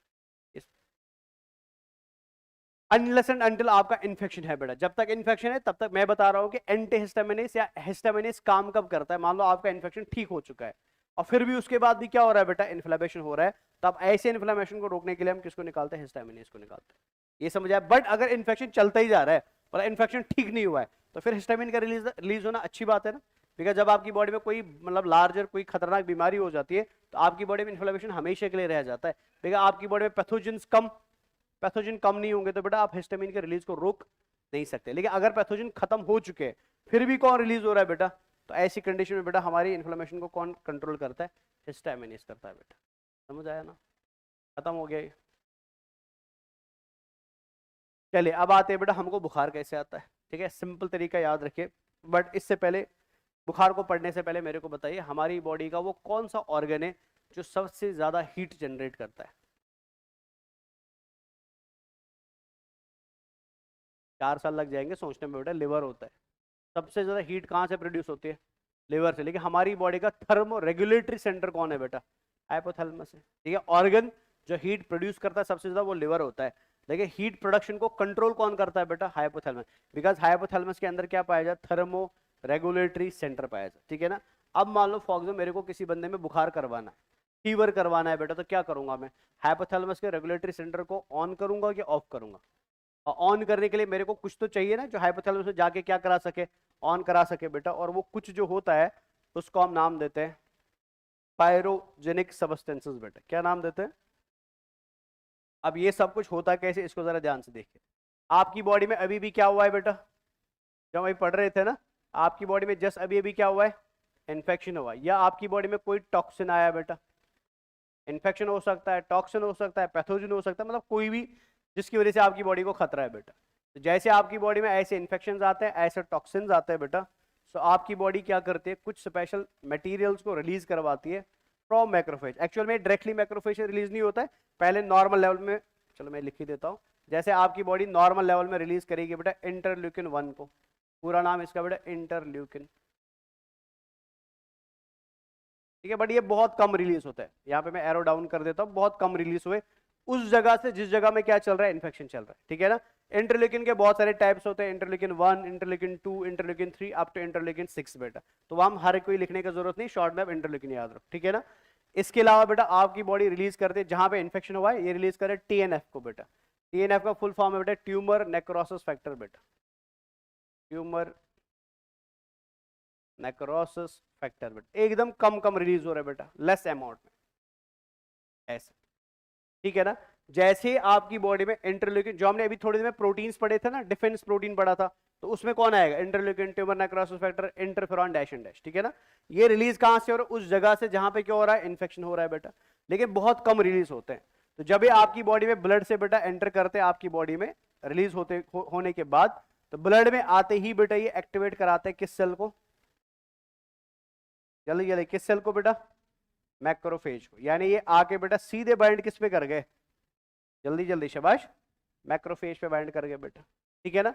मैक्रोफेज पे बाइंड करते ही ये मैक्रोफेज के अंदर बेटा कुछ चेंज लाएंगे, उसके न्यूक्लियस में जाके बेटा ट्रांसक्रिप्शन ट्रांसलेशन को इन्फ्लुएंस करेंगे। एंड अब मैक्रोफेज क्या करना शुरू करती है? अगेन रिलीज करना शुरू करती है इंटरल्यूकिन को, अगेन रिलीज करना शुरू करते हैं ट्यूमर नेक्रोसिस, और इसके अलावा और एक मॉलिक्यूल को रिलीज कर रहे हैं जिसको हम आईएनएफ बोलते हैं। आईएनएफ का फुल फॉर्म बेटा इंटरफेरॉन। क्या नाम है? ये समझा ना। ये पहले भी रिलीज हो रहा था ना, अब बाद, लेकिन डिफरेंस क्या है? पहले कम कॉन्सेंट्रेशन था, अब कॉन्सेंट्रेशन क्या हो चुका है ब्लड में? बहुत ज्यादा बढ़ चुका है बेटा। ठीक है। और ये जितने भी लोग आप यहाँ पे देख रहे हो बेटा, जिनको हम यहाँ पे लिख रहे हैं, इन सबको मिला के हम नाम देते हैं बेटा, they are all called as pyrogens बेटा। क्या बोलते हैं? या आप इनको बोलो पायरोजेनिक सबस्टेंसेस बेटा। क्या बोलो? अब पायरोजेनिक सबस्टेंस किसी भी ऐसी सबस्टेंस को बोलते हैं जो हमारी बॉडी के हीट को क्या करता है? बढ़ा देता है। अब ये कैसे हीट को बढ़ाएंगे? ये ब्लड में आ चुके हैं ना बेटा, ब्लड से आने के बाद ये सीधे किसके पास दौड़ेंगे? शाबाश, आपके थर्मो रेगुलेटरी एरिया में दौड़ेंगे, जो किसके पास है? जल्दी जल्दी शाबाश, हाइपोथैलेमस। और हाइपोथैलेमस की सेल्स पे क्या करेंगे?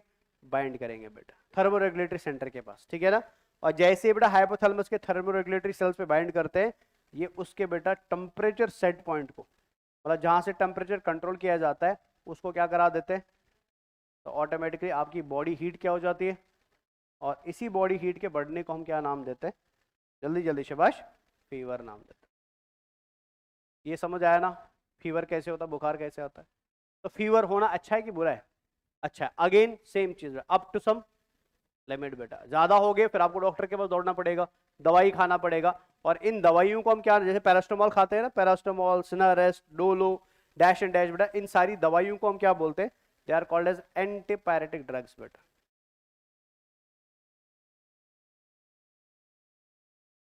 ये समझ आया ना?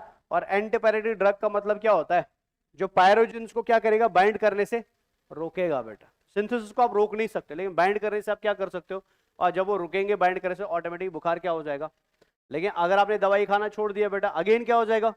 बिकॉज वो खत्म नहीं हुए बेटा, उनका बस बाइंडिंग क्या हो चुका है?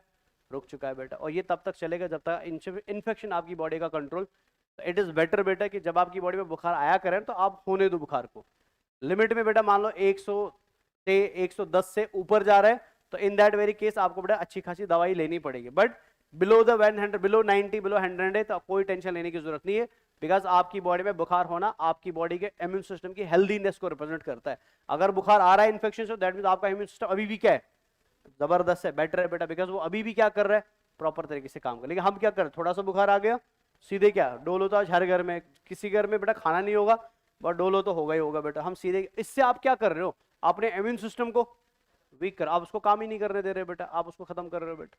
ये समझ आया ना? So this is all about fever बेटा। अच्छा, वहां पे और एक बात लिखी हुई है, फीवर एक तो आपने देखा हाइपोथैलेमस में फीवर कैसे करा सके, दूसरा हम क्या कर सकते हैं बेटा, same pyrogenic substances vagus nerve को क्या करते हैं, एक्टिवेट करते हैं। और वैगस नर्व जुड़ी है बेटा सेरेब्रल कॉर्टेक्स के साथ, और सेरेब्रल कॉर्टेक्स आपकी बॉडी में क्या कराता है, शिवरिंग कराता है बेटा। मैंने आपको याद है, आपको एक बार शायद कहीं पे बताया था, मेरे को भी याद नहीं आ रहा, मैंने बोला था जब आप ठंडे पानी से नहाते हो तब भी शिवर करते हो, लेकिन जब आपको बहुत ज्यादा बुखार आता है तब भी शिवर करते हो। लेकिन दोनों शिवरिंग्स में क्या है, इफेक्ट अलग अलग है। ठंडे पानी से नहाते समय आपको शिवरिंग क्यों हो रही है, बिकॉज बॉडी गर्म होनी चाहिए बेटा। लेकिन जब आप ऑलरेडी गर्म हो बेटा, फिर उस समय शिवरिंग क्यों हो रही है, बिकॉज बॉडी और ज्यादा गर्म होनी चाहिए। बिकॉज जब आप मसल्स का कॉन्ट्रेक्शन कराते हो ना, मसल कॉन्ट्रेक्शन से क्या निकलते हैं, हीट निकलते हैं, तो हीट क्या हो जाएगी, बॉडी में ऐड हो जाएगी ना। तो बुखार में हम क्या चाहते हैं, हीट बढ़ाना, हीट घटाना, ऑटोमेटिकली बेटा आपकी बॉडी क्या करती है, शिवर करती है। और ये शिवर कौन कराता है, वैगस नर्व करवाता है। यहाँ पे लिखा है बेटा macrophage, interleukin 1, interleukin 6, tumour necrosis factor, और आईएनएफ मतलब इंटरफेरॉन। और यहाँ पे लिखा है वैगस नर्व बेटा, यहाँ पे लिखा है सेरेब्रल कॉर्टेक्स, ठीक है ना, और ये है शिवरिंग और ये है कंस्ट्रक्शन बेटा। क्लियर हो गया? बुखार में आपकी हार्ट बीट बढ़ेगी, बिकॉज आपकी ब्लड वेसल्स क्या करते हैं, कॉन्ट्रैक्ट, ब्लड फ्लो क्या हो जाता है, बढ़ जाता, ताकि सप्लाई क्या होता रहे, कंटिन्यूसली चलता रहे बेटा। तो इसको इधर जरा ध्यान से देखिए, साइटोकाइन बैरियर रह गया, चलो कोई नहीं, नेक्स्ट क्लास में करेंगे। इन्फेक्शन हुआ, कोई बॉडी में टॉक्सिन आया या इंजरी हुई बेटा, इस सब का रेस्पॉन्स बॉडी क्या देगा, वो रिलीज करेगा किसको, बाय इंटरल्यूकिन को, ट्यूमर नेक्रोसिस फैक्टर को, और इंटरफेरॉन बाद में आएगा, पहले इंटरल्यूकिन एंड टीएनएफ निकलेगा, ठीक है। उन्होंने किसको एक्टिवेट करा दिया, ये सब मिलके किसको एक्टिवेट करा रहे हैं, लीको मतलब मैक्रोफेज को एक्टिवेट करा रहे हैं बेटा। उसने क्या रिलीज कर दिया, पायरोजेनिक साइटोकाइन, जैसे इंटरल्यूकिन एंड इंटरफेरॉन बेटा।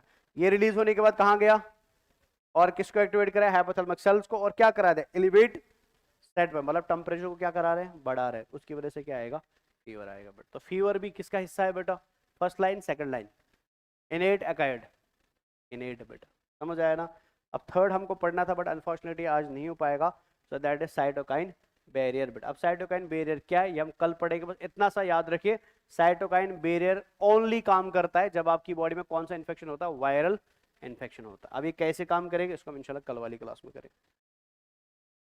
ये पढ़ लो जरा, ये घर पे पढ़ेंगे, ठीक है, ओके,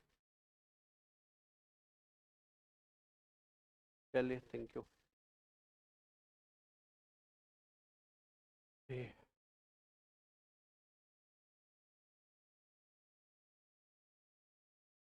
तो आज का क्लास नहीं होगा, ठीक है ना। आप जो भी है के कांटेक्ट में जो भी बंदा है उसको बोल देना आप, हाँ?